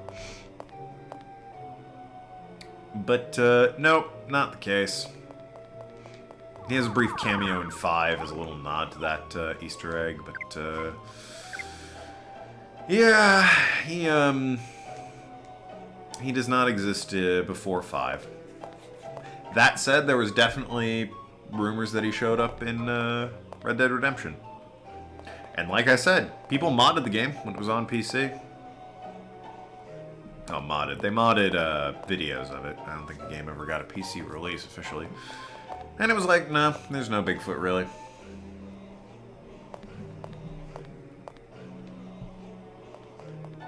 There wasn't that big internet craze about, oh, could Bigfoot be in the game? It was just like, no, he's not.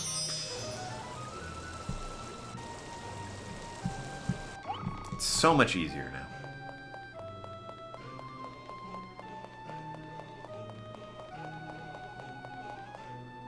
Made it harder on those April Fool's jokes, though. Like I said, where they photoshopped Akuma into Resident Evil 2.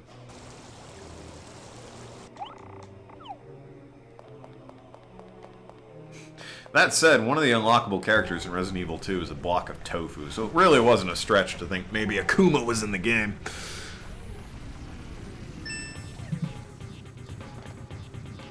Frankly, you were the idiot if you thought Akuma wasn't in the game, what with tofu being an unlockable character. Which, you know what? I don't think they brought tofu back for the remake, nor did they put Akuma in the game.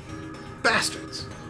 Tofu. Yes, tofu. There's a brick of tofu as an unlockable character in Resident Evil 2. Look it up. That is a legitimate thing.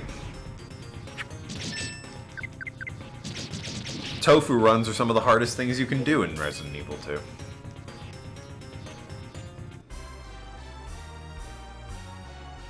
You're like equipped with a knife and 1 healing item. And you're a brick of tofu. Fucking look it up, Rebs! Don't be giving me this okay then sass. It was a thing. Look it up. Resident Evil 2 tofu.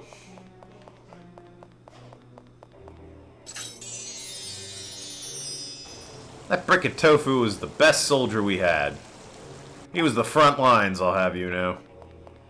It was Hunk's scenario if you've ever played Resident Evil 2 and you know what I'm talking about. But Hunk, instead of being Hunk, was replaced by a brick of tofu armed with only a knife. So it was much harder, which it was a bit unfair because Hunk's scenario was already ridiculously damn hard.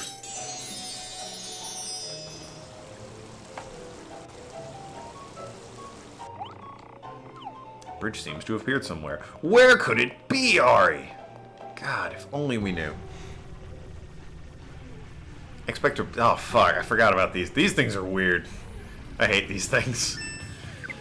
The Ebon Slumbar. Yeah, they're slumber, sorry. These things give me nightmares. These are horrible. Like, who... First of all, who designed that? Who was like, hey, I got an enemy design. Bam!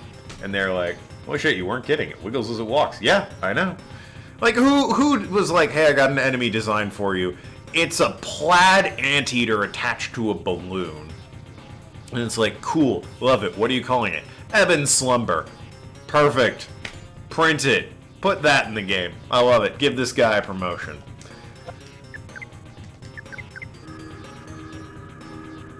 I mean, really.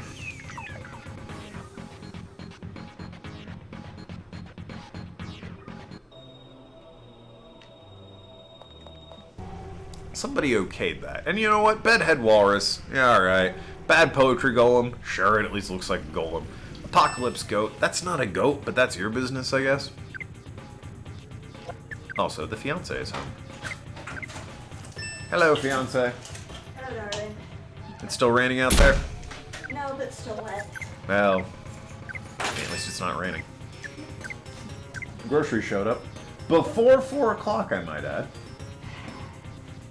We've had trouble with delivery before. They always come early. They do! It's really annoying when it's super set a time. I mean, I was home this time, so wasn't really an issue. But still, bit rude. But Wow, you're getting no love in the chat. No one's saying hi to you or anything. wow, way to go, Chad. Mm-hmm. That's rare. Normally they're on your side about things. That or they laugh at my pain as you make fun of me. One or the other. I think there was a power surge, by the way. My computer had been shut off. Maybe. Unless you shut it off last night. Nope. I'm in the deep grave pit, you know, the most exciting part of the game. Mm-hmm.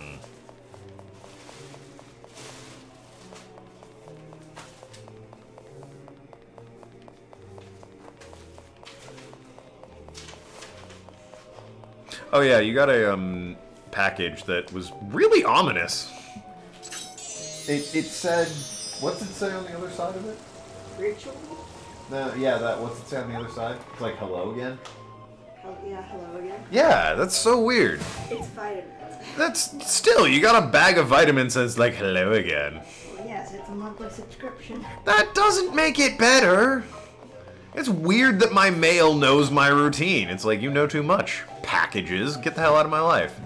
But actually don't, because I need you. Just keep your nose out of my business.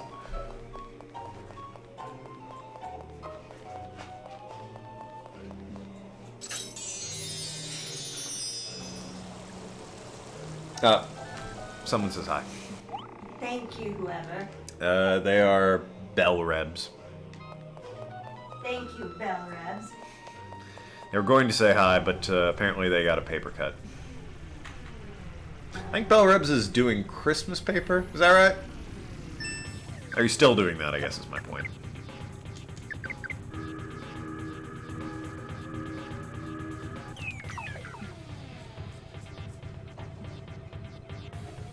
She says you're welcome, and yes, I am.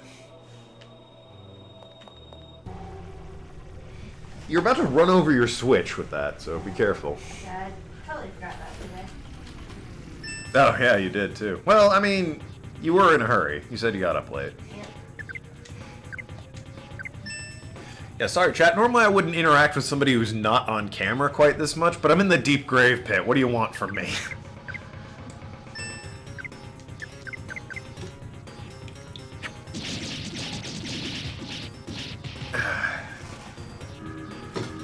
What would you compare this to in Dark Souls? Deep Hollow? Or Great Hollow? I'm trying to think, what's a really boring area where there's just not a lot to say about it in Dark Souls? In Dark Souls 2, the woods. You're gonna have to be more specific. There's a lot of woods in Dark Souls Above the 2. woods with Oh! invisible people. Oh, yeah, It's like, that. oh, I've been stabbed again. That's at least quick, though. Hug the left wall and or hug the right wall and you get out of there pretty fast.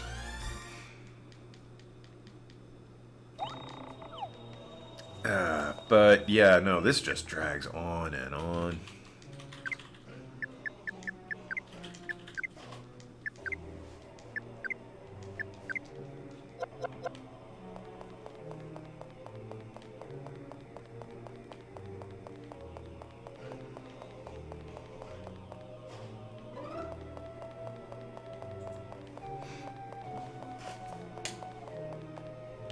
I hate wrapping gifts. Worst part of Christmas. I don't know if it's the worst part.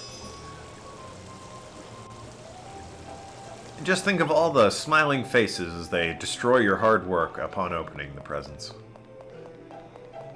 That'll get you through it. No, worst part of Christmas? The travel. Traveling's the worst.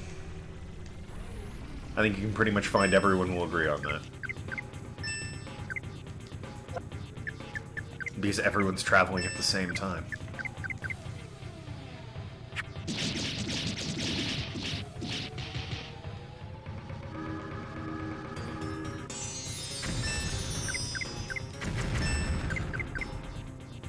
That or the drunk homeless guy that carols around and demands food with a knife.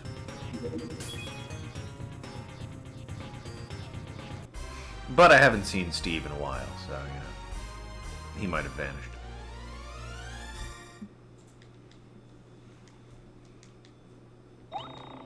These guys drop wild strawberries. That's actually really useful that these guys drop wild strawberries. That's called forethought on the game developer's part.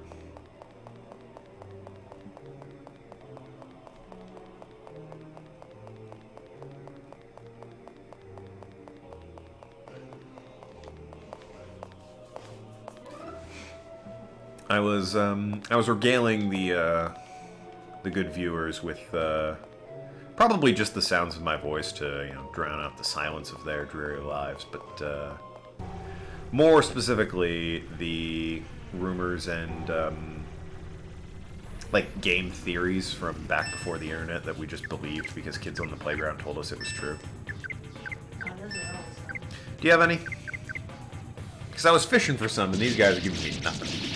No, I'm not explaining the drunk homeless guy. Don't ask about Steve. One I can remember was, it's like, oh yeah, you can totally get the Triforce in Ocarina of Time and Majora's Oh, right, Mask. the Triforce in Majora's Mask. You can get it in Ocarina of Time.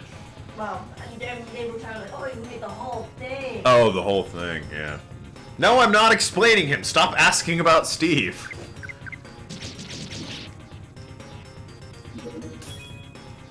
I have enough weird stories in my life that honestly any of it could be true.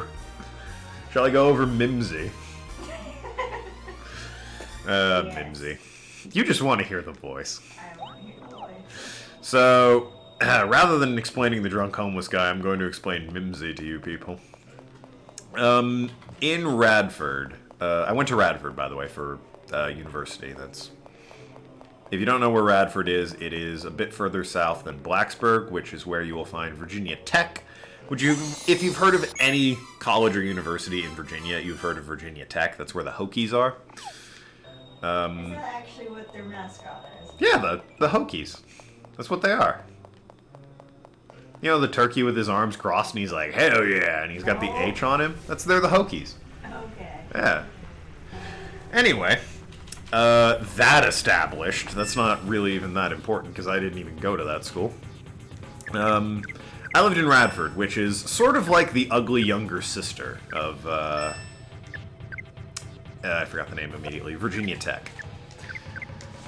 Which, you know, it's a perfectly fine school, but there's a much better one literally 20 minutes up the road. So, the town also reflected this. Blacksburg had, like, an old town and nice bricks lining the streets. They had some cobblestone roads. I once, you know, saw a really good magician while I was there. Just some friends and I, we went up to town. Give me fucking 16. If you can't extrapolate what I mean by that, then I'll help you out. But that should be enough of quick whittle aside there. How do I get a... Original, extra, Original, jeez. size. I go wild, surprise me. Okay. She's ordering food. So anyway, the town reflected this, whereas Blacksburg was quite nice, Radford was a dump. It was originally a coal mining town, and the... Why is there a stingray accompanying the evil masks? That's just so unnecessary. The train drivers were not afraid to remind us all that they used to deliver coal at 2 in the morning when they blared their whistles. Even if you lived only 10 minutes from the tracks, you could hear it every time. Anyway, not the point. The point is, I had some neighbors, because I lived off campus, that they were townies. They were local to the area. And they figured out very young, or early in their lives, I suppose, that the town pretty much makes its money on students, and you really don't need to work that hard to carve out a horrible little life for yourself if you live in Radford, because if you live there, it's pretty dang cheap, but also money is coming in, because no one's going to try and get money from you. They're getting money from the students. That's where everyone gets their money from. The students come in and they spend their money. That's just what happens. Town was great in the summer. No one was around. But yeah, it was the students. So the townies, with this mentality that they don't really have to work or do anything, got a bit loopy. And, uh-oh, I don't have enough labor points. Good thing I got all these wild strawberries. One neighbor of mine in particular, she was a card. Let's be polite and call her a card. What a card she was. In this particular story, it gets hot in the summer down in Southern Virginia. An ordinary bottle. Oh, how precious. So I had my window open. And I'm sitting there working on an essay. And pretty much every day I was down there. Whenever I had the window open, there was an exchange I would hear, which was this woman had a little poodle dog, purse size, named Mimsy. And Mimsy liked to get up on the bed.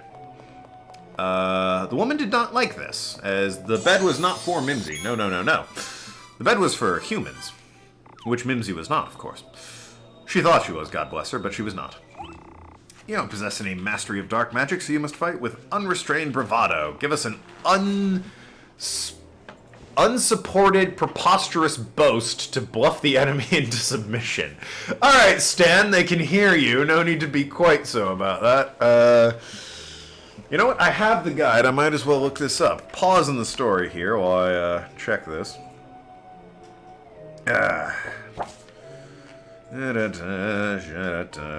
Curiosity, don't possess. Yeah, I want star shattering.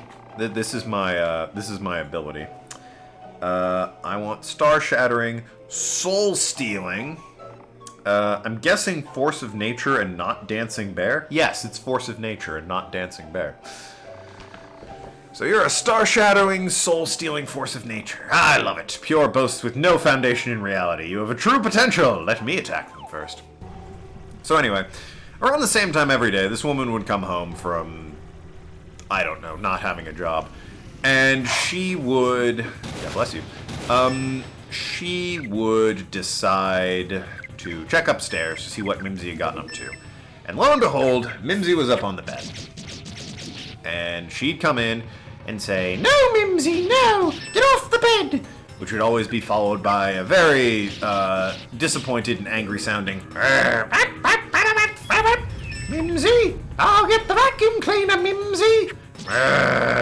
Don't make me use the vacuum cleaner, Mimsy!" And it would go on like this for a few minutes, but eventually Mimsy would always relent and get down off the bed. Never once had I heard this vacuum cleaner turn on, despite hearing this conversation 20 plus times. And then one day, Mimsy also figures out she has never once heard the vacuum cleaner turn on. And at this point, she decides she's going to test the validity of this threat. How powerful is Mr. Vacuum when he's not downstairs vacuuming up the, I'm guessing, 1960s era drug leftover residue that this woman probably had. So the day starts like any other. Windows open because it's hot. Sure enough, in walks this woman. Mimsy, down off the bed, Mimsy! It's the Mudmen. The Mudmen are so gross. I hate the Mudmen. And Ari's asleep. Come on, Ari, don't do that. You got places to be. Mimsy, no! Off the bed, Mimsy! Mimsy decides, yes, I need to test this vacuum cleaner. She's like, I'll turn on the vacuum, Mimsy! And then there's just more growling. And it's a new growl, one I haven't heard before. And all of a sudden, there isn't just the relenting, but instead there's some vicious barking and what sounds like a chainsaw having sex with an angry raccoon. As I just hear this woman screaming, no, Mimsy, no! And just horrible plastic being destroyed, tube noises. This dog is clearly eating this vacuum cleaner at this point, which, bravo, that has got to be a victory for dogs everywhere. It's amazing. I've never heard anything like it. I'm just staring out my window like, what is going on? There's screaming. It lasts for what feels like an hour, but could only have been a minute or two. And there's no more. I never hear anything about it again, and I'm pretty sure Mimsy won the day. The bed was now hers. I think this woman slept on the couch. And it's a shame because the couch was dirty since the vacuum cleaner was obviously destroyed. No way you were cleaning it at this point. Just never again did I hear, Mimsy, you can't do that, I'll get the vacuum cleaner. It was just, from that day on, Mimsy ruled the couch. It was hers and there was nothing you could do about it. Sorry, Mimsy ruled the bed. Good for Mimsy. I don't know. Dog was kind of an asshole, Huevos. I ran into this thing once or twice while I was taking a walk. Dog was a bit of an ass. That being said, it did win a fierce battle, I'm sure, so, you know, bravo to you, brave warrior Mimsy. At the same time, you know, take yourself down a peg. You're not that great. That woman had, she had an interesting life, that woman. To say the least. There was a time I'd been up late writing a paper. I got to bed around 12:30. It was late, was my point. Now imagining those sounds. They're horrible. They will never leave my mind.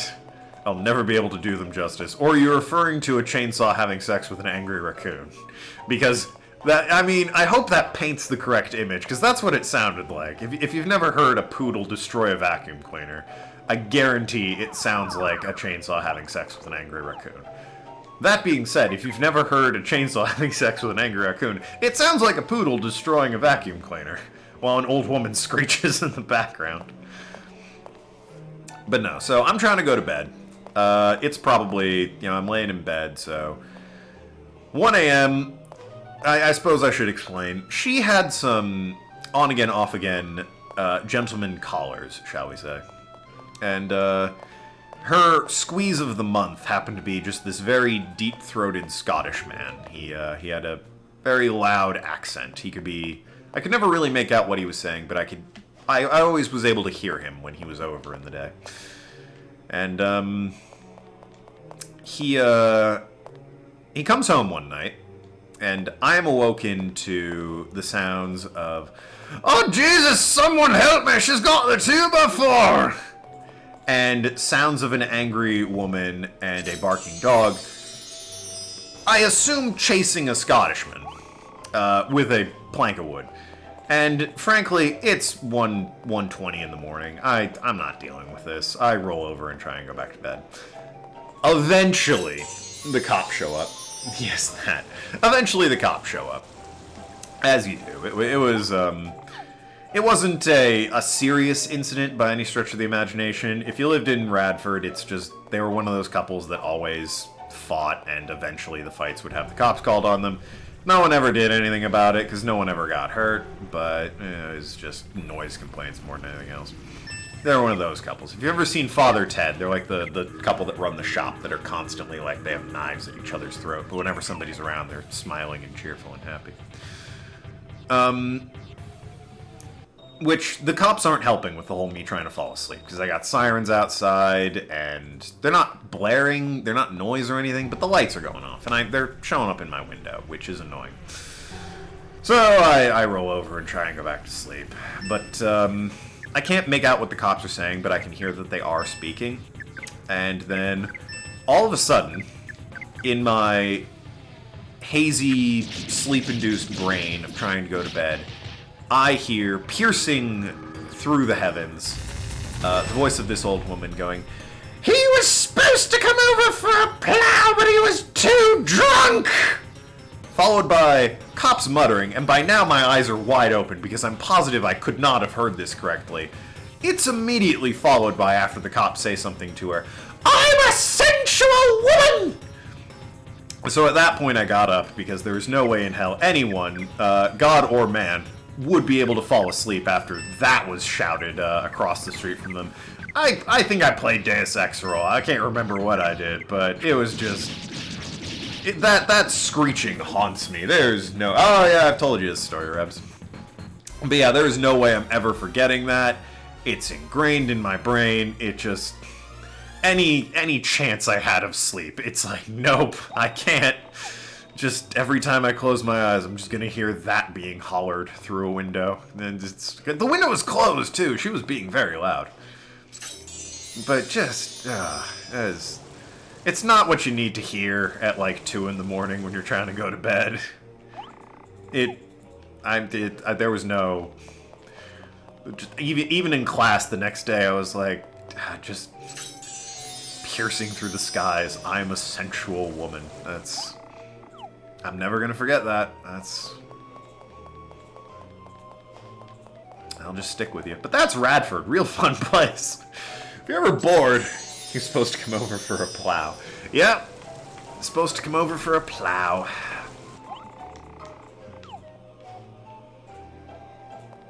But he was too drunk. As I said, it was her squeeze of the week. He didn't last long after that.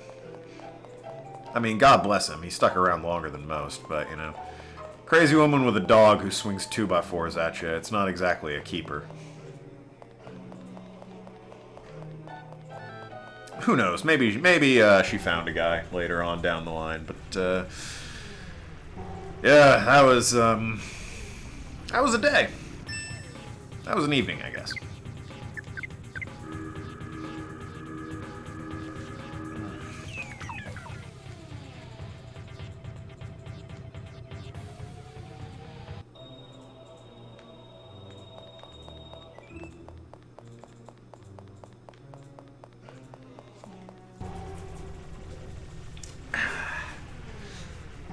I mean, I have other stories of Radford, but I feel like I'm...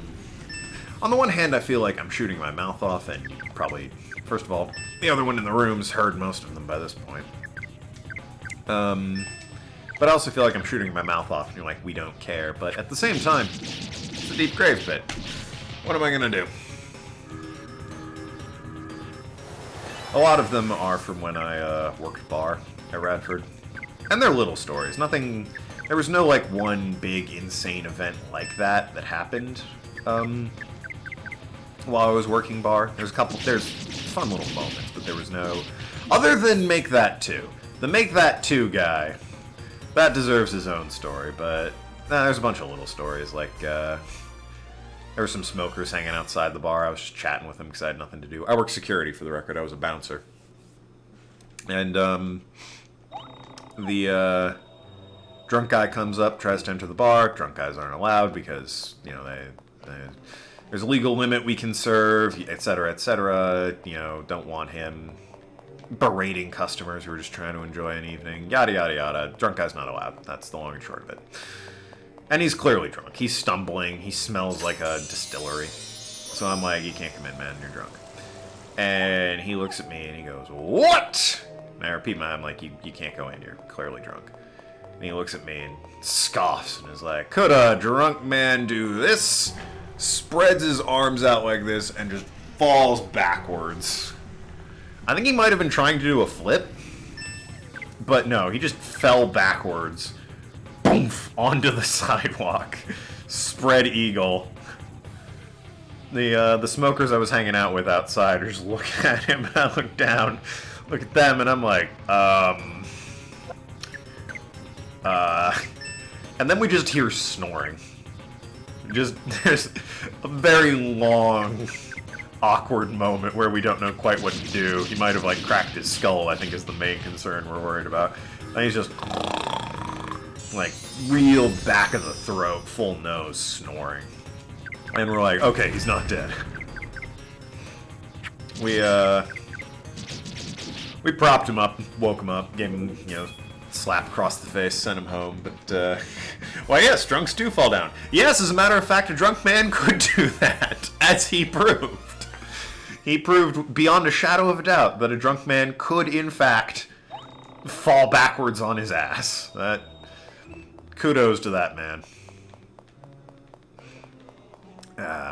You hang out with a lot of smokers if you are in that line of work, because you can't smoke in the bar. And of course, people smoke regardless. So they usually go outside the front of the bar. Which, I mean, the owners prefer it if they don't do that, because people don't like the smell and it might drive people away, but it's the lesser of the evil options. The other option being let them smoke in the bar, which is, you know, they're not going to do that. I don't think they're legally allowed, frankly. Have to head to the gym now. Have a good rest of your night. Token, happy birthday. Thank you, Huevos. Good luck at the gym. I got weights for my birthday, so I'm using that to avoid going to the gym. But it'll improve and by improve I mean create the workout routine, which until now is pretty much just push-ups and sit-ups. But I mean, hey, you know, every bit helps. Good luck, Huevos. Good to have you in the stream.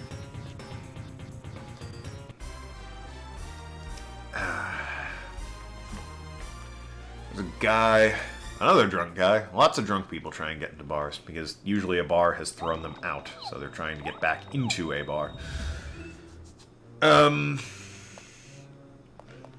Yeah, this guy, he got uppity that I wasn't letting him in, so he tried to throw a punch at me, but the fun fact is, if you're drunk, you're not good at fighting.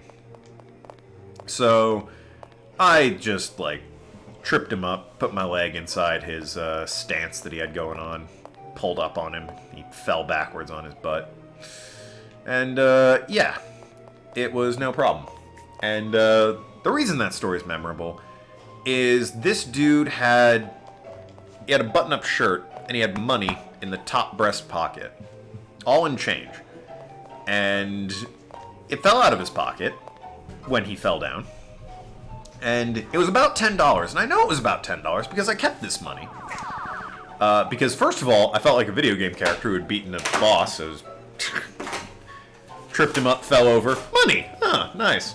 Secondly, before anyone gets on my ass about taking this guy's money, I was going to give it back to him, except he pulled himself up and walked off, and I'm like, well, I'm not chasing him down, this is my money now.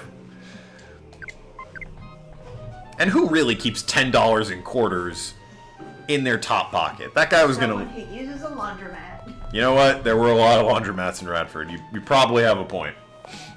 That guy wasn't able to do his laundry the next day, I bet. Poor bastard. But, I mean, that's what he gets for trying to hit me and being drunk near the bar I was working at. I've had people give crap that I kept his money, and it's like, he tried to hit me!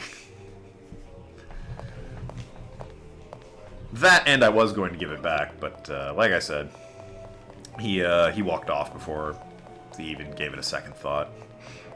And I was like, alright, fair enough. Plenty of people who tried to cut in line, slip me a 10. He'd be like, hey, you know, let me get earlier in line. I'd be like, thanks for the money, back of the line. That happened for about a week, and then word got out that the guy at BT's wasn't letting you cut in line if you bribed him. I stopped getting bribes.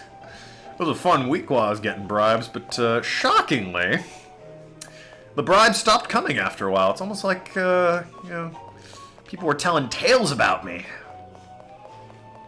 Which, I mean, I appreciated. It was a waste of my time to try and bribe me. At first I was like, no, I'm not taking your money. And they're like, ah, come on, man. Best bouncer. They kept pressuring. It's like, come on, you need the money. I don't want to give this to the fat cats in there. Come on, just let me in for, you know, a quick little under the table. And it's like, all right, thanks for the money. You're still not getting in. Lots of, if that didn't work occasionally, I'd get the, unbuttoned, top or loose-fitting garment with, some jumping up and down for me. That also didn't work. That one never went away. The you can't just waggle your tits and get in. That apparently doesn't... Word doesn't get out about that one, but, the money went away pretty quickly.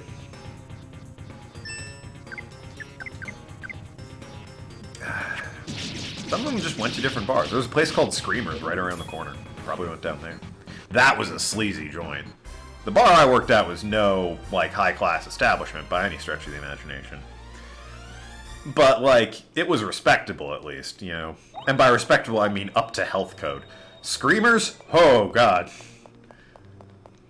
The Screamers' attitude was the drinks are cheap because we don't want you reporting us to OSHA.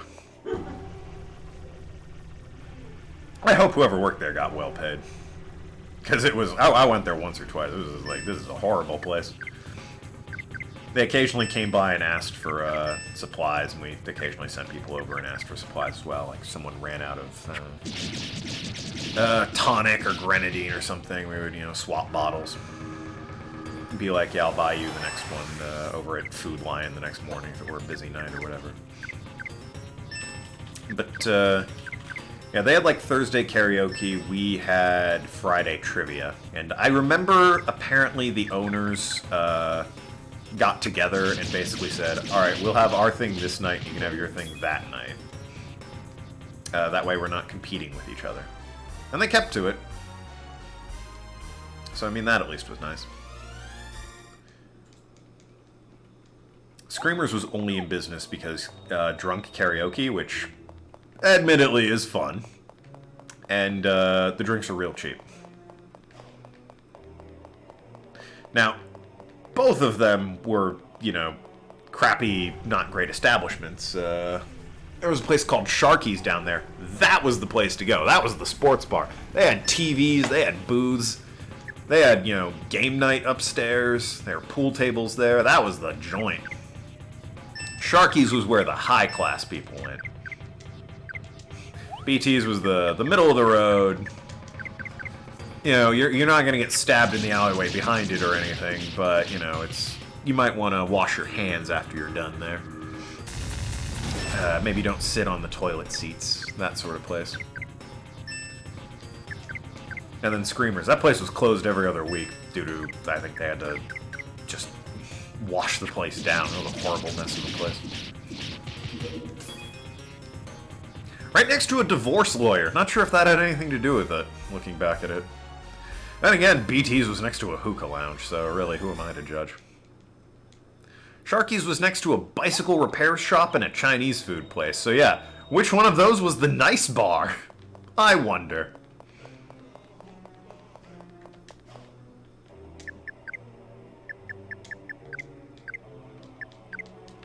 If you've never lived in a small, crummy town, I highly recommend it for a while. It's really fun. You get a lot of stories out of it, looking back. There was a, she didn't work at BT, she worked over at Screamers, but, Screamers had a harder time finding people to work for them. It was the really... People that worked there weren't the best people, I can tell you that already. I knew a few of them, they were kind of... They were the ones who, after their shift, would wait around to, meet some of the clientele that enjoyed the beverage. Some of the bouncers hung around waiting for drunk girls so they could pick them up. I'll come right out and say it. Which is very frowned upon in the restaurant industry, I'll have you know. That's not something you're supposed to do. Now, on your off time, by all means, go to the bar and pick up whoever you want. These guys would just deliberately wait around for the drunk girls so that they could bring them home. It was sleazy. With the exception of one bouncer, named It started with an R. It was either Rachel or Rihanna. I can't remember. But she... First of all, if you ever meet a woman bouncer, don't mess with her. Like, I was a bouncer. I've been in a few fights, but I'm not a proper fighter by any stretch of the imagination. I was hired as a bouncer because I'm 6'6" and like 230 pounds. They just wanted me to glare at people in the doorway, which I did very well. I was a huge dude. People didn't want to mess with me, especially when they were a little bit tipsy and they're like, oh, here's the big guy who can, literally pick us up and throw us in the street. Maybe I shouldn't go ahead and mess with him. God. Last floor of the deep grave pit, but still, I hate this place. It's just so many floors. I think her name was Rachel. So Rachel was about 5'5", 5'6", right around there, and knew jujitsu. So, and people didn't know that about her for a while. So, and she worked over at Screamers, so she got the less than charming clientele. So, drunk guys, she was just hanging out, chatting with the bartender after her shift. Saw cute girl, hanging out there at the bar. They do what you naturally do at Screamers. If you see a cute girl at the bar, make a pass at her. Many of them got the hint that she wasn't interested. That's not always the case, however, and some of them insist. Their insistence got them thrown out the window on multiple occasions. I remember the windows being broken at that place. That was a fun story for a while. And, I mean, no one pressed charges against her. I think they made the drunk guys pay for the window, frankly. They're like, you touched one of my employees, and she judo threw you through a window.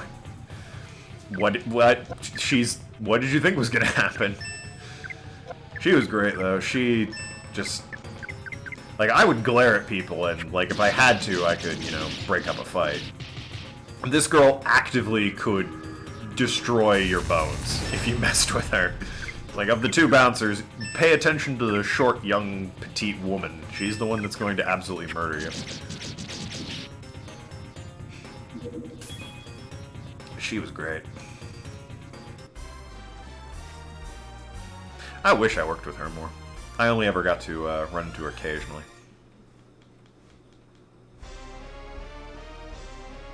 But she was always super, she always had a joke, always sympathetic towards the plight of fellow bar employees. She also absolutely understood the whole, the bouncers outside, bored, because everyone just wants to walk past him, occasionally gets to chat with the smokers. So whenever she was at BT, she would always come out for a chat, which was nice. Healed myself by accident. Great girl. Graduated a year before I did. Hope you're doing well, Rachel, wherever you are.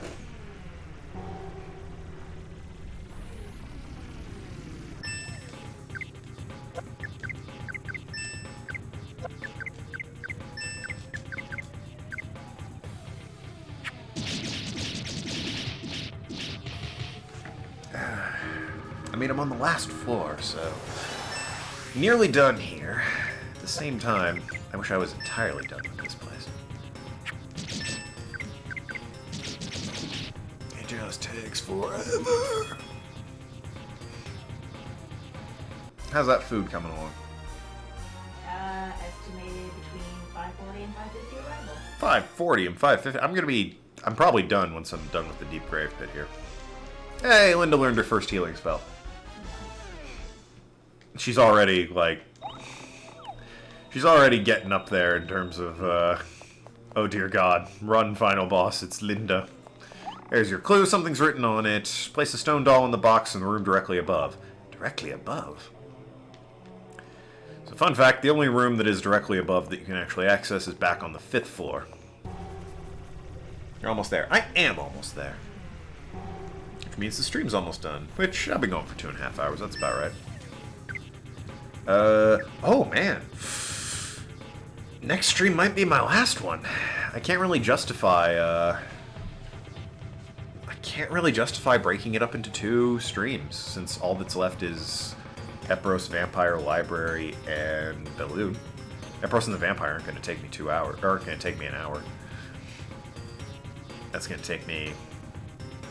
Well, I mean, probably like 40 minutes. Library I have a map for, which will take me another probably half hour, 40 minutes, and it's a fun boss. Yeah, this is probably the last stream. As a kid, this part always confused me. The concept of putting them in a chest was something I can wrap my head around. Yeah, it's also the only time in the game you do something like that. It's like the side mission where you get the first star badge. You don't really give people items after that, like through your inventory. They just sort of are always like, hey, is that a blank? I'll give you a blank for that. And that works fine. But that one guy, you just have to know you need to be in front of him and use the item on. You just kind of had to know that. And the in the chest is, again, you never do anything like that in the game again. So you'll interact with the chest. I think it's the one the ordinary bottle was in. You'll interact with it, but it'll just say it's an empty chest. You need to actually go into your inventory and use the doll on the chest. And the urn is destroyed. That means there's no more ghosts and no more battles in this dungeon. Yay! It's a miracle on ice. Miracle on Ice was actually Linda's dungeon.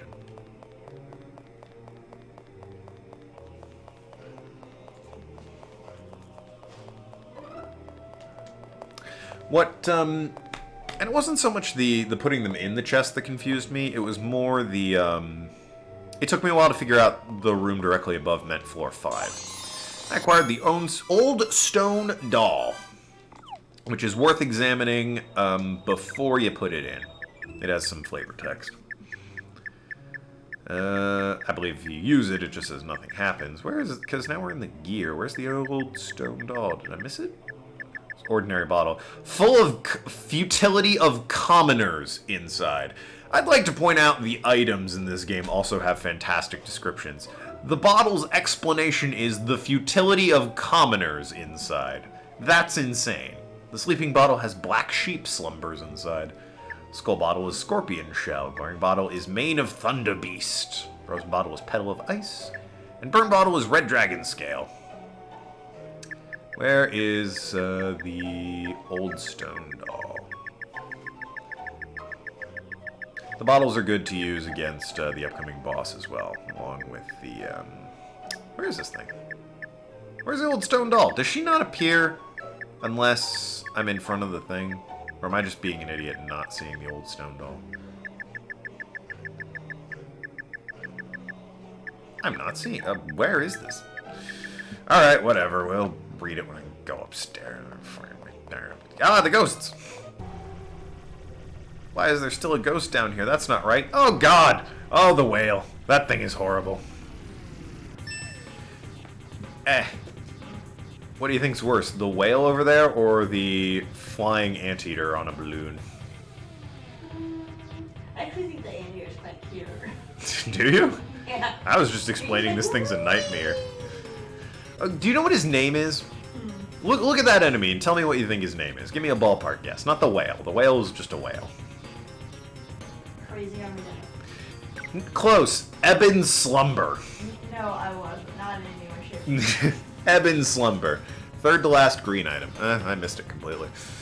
I'll look at it before I put it in the box. And yeah, the invincible whale. It's not actually invincible. It's telling tales out of school.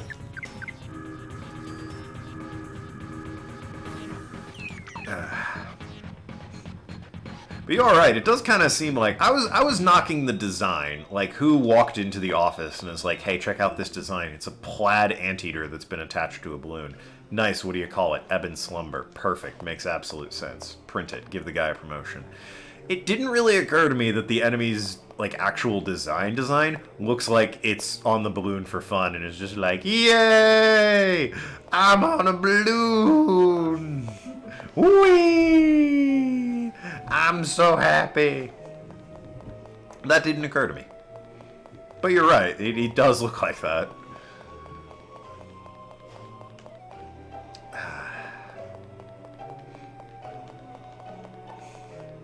Now I'm picturing Mimsy on a balloon. She'd be unstoppable. The world would never know peace. I want a mod for Untitled Goose Game where I get to play as Mimsy. I'm aware I will have to build that mod. Yeah. There is The no only way. one Yeah, there's no way that your mod's friends that is not existing. fixing. Yeah. There's no way. There's no way that mod's getting birthed unless it's by my own hand. Just more evidence that I need to learn how to mod. Alright, so before I place the old doll in here, old stone doll. Third to last. Yep, there it is. Oh, what the hell? Why is the pen light compacted powerful? Strong bond will give new power to a boy. Well, good. Stone doll with its right hand pointing straight up. That sort of just... It's meant to tell you, hey, put me upstairs, stupid. Nothing's in it. I feel like... The one thing I want to figure out how to glitch in this game, if there is a way to glitch it, it's this dungeon. I want to be able to glitch past this door that opened. That whale is terrifying. I mean, it's pretty terrifying. I want to be able to glitch past that door, get inside, and reap the rewards without having to go through the rest of the dungeon. It would be a major time skip. I feel like... I suppose at that point I could probably just try and skip this entirely and, like, get to the gear tower, try and glitch my way inside of that without doing this bit. But I don't really know how it... I've tried a few weird things, running against it, odd angles, resetting the game at times, pausing at the right moment. Enemy encounters at precise moments and intervals along the wall. None of it lets me skip past it. The gear tower is probably what I should be focusing my effort on for a time skip for this place, though. That said, anyone got a time skip for the deep grave, or a skip for the deep grave pit? I'd love to hear it. I'll absolutely go for a speed run where I skip this dumb dungeon. That said, I'd probably be woefully underleveled for when I fought Epros, so would still have to grind a level or two out. I think that's why I wanted to skip past to the thing on floor 5, because that way I could still fight the urns to gain a level or two. But anyway, with that, we are going to save the game here. We are done with the deep grave pit. We escaped. I sat down, knocked it out in a few hours. It was good stuff. When we come back, probably the finale stream, as it's just, we're down to the last 3 bosses and 1 dungeon between all 3 of them. Well, I already did the first one's dungeon, so there's 3 bosses left and 1 dungeon left. So, I guess if you count Highland as a dungeon, there's 2 dungeons left, but it's a very quick dungeon if you count it as one.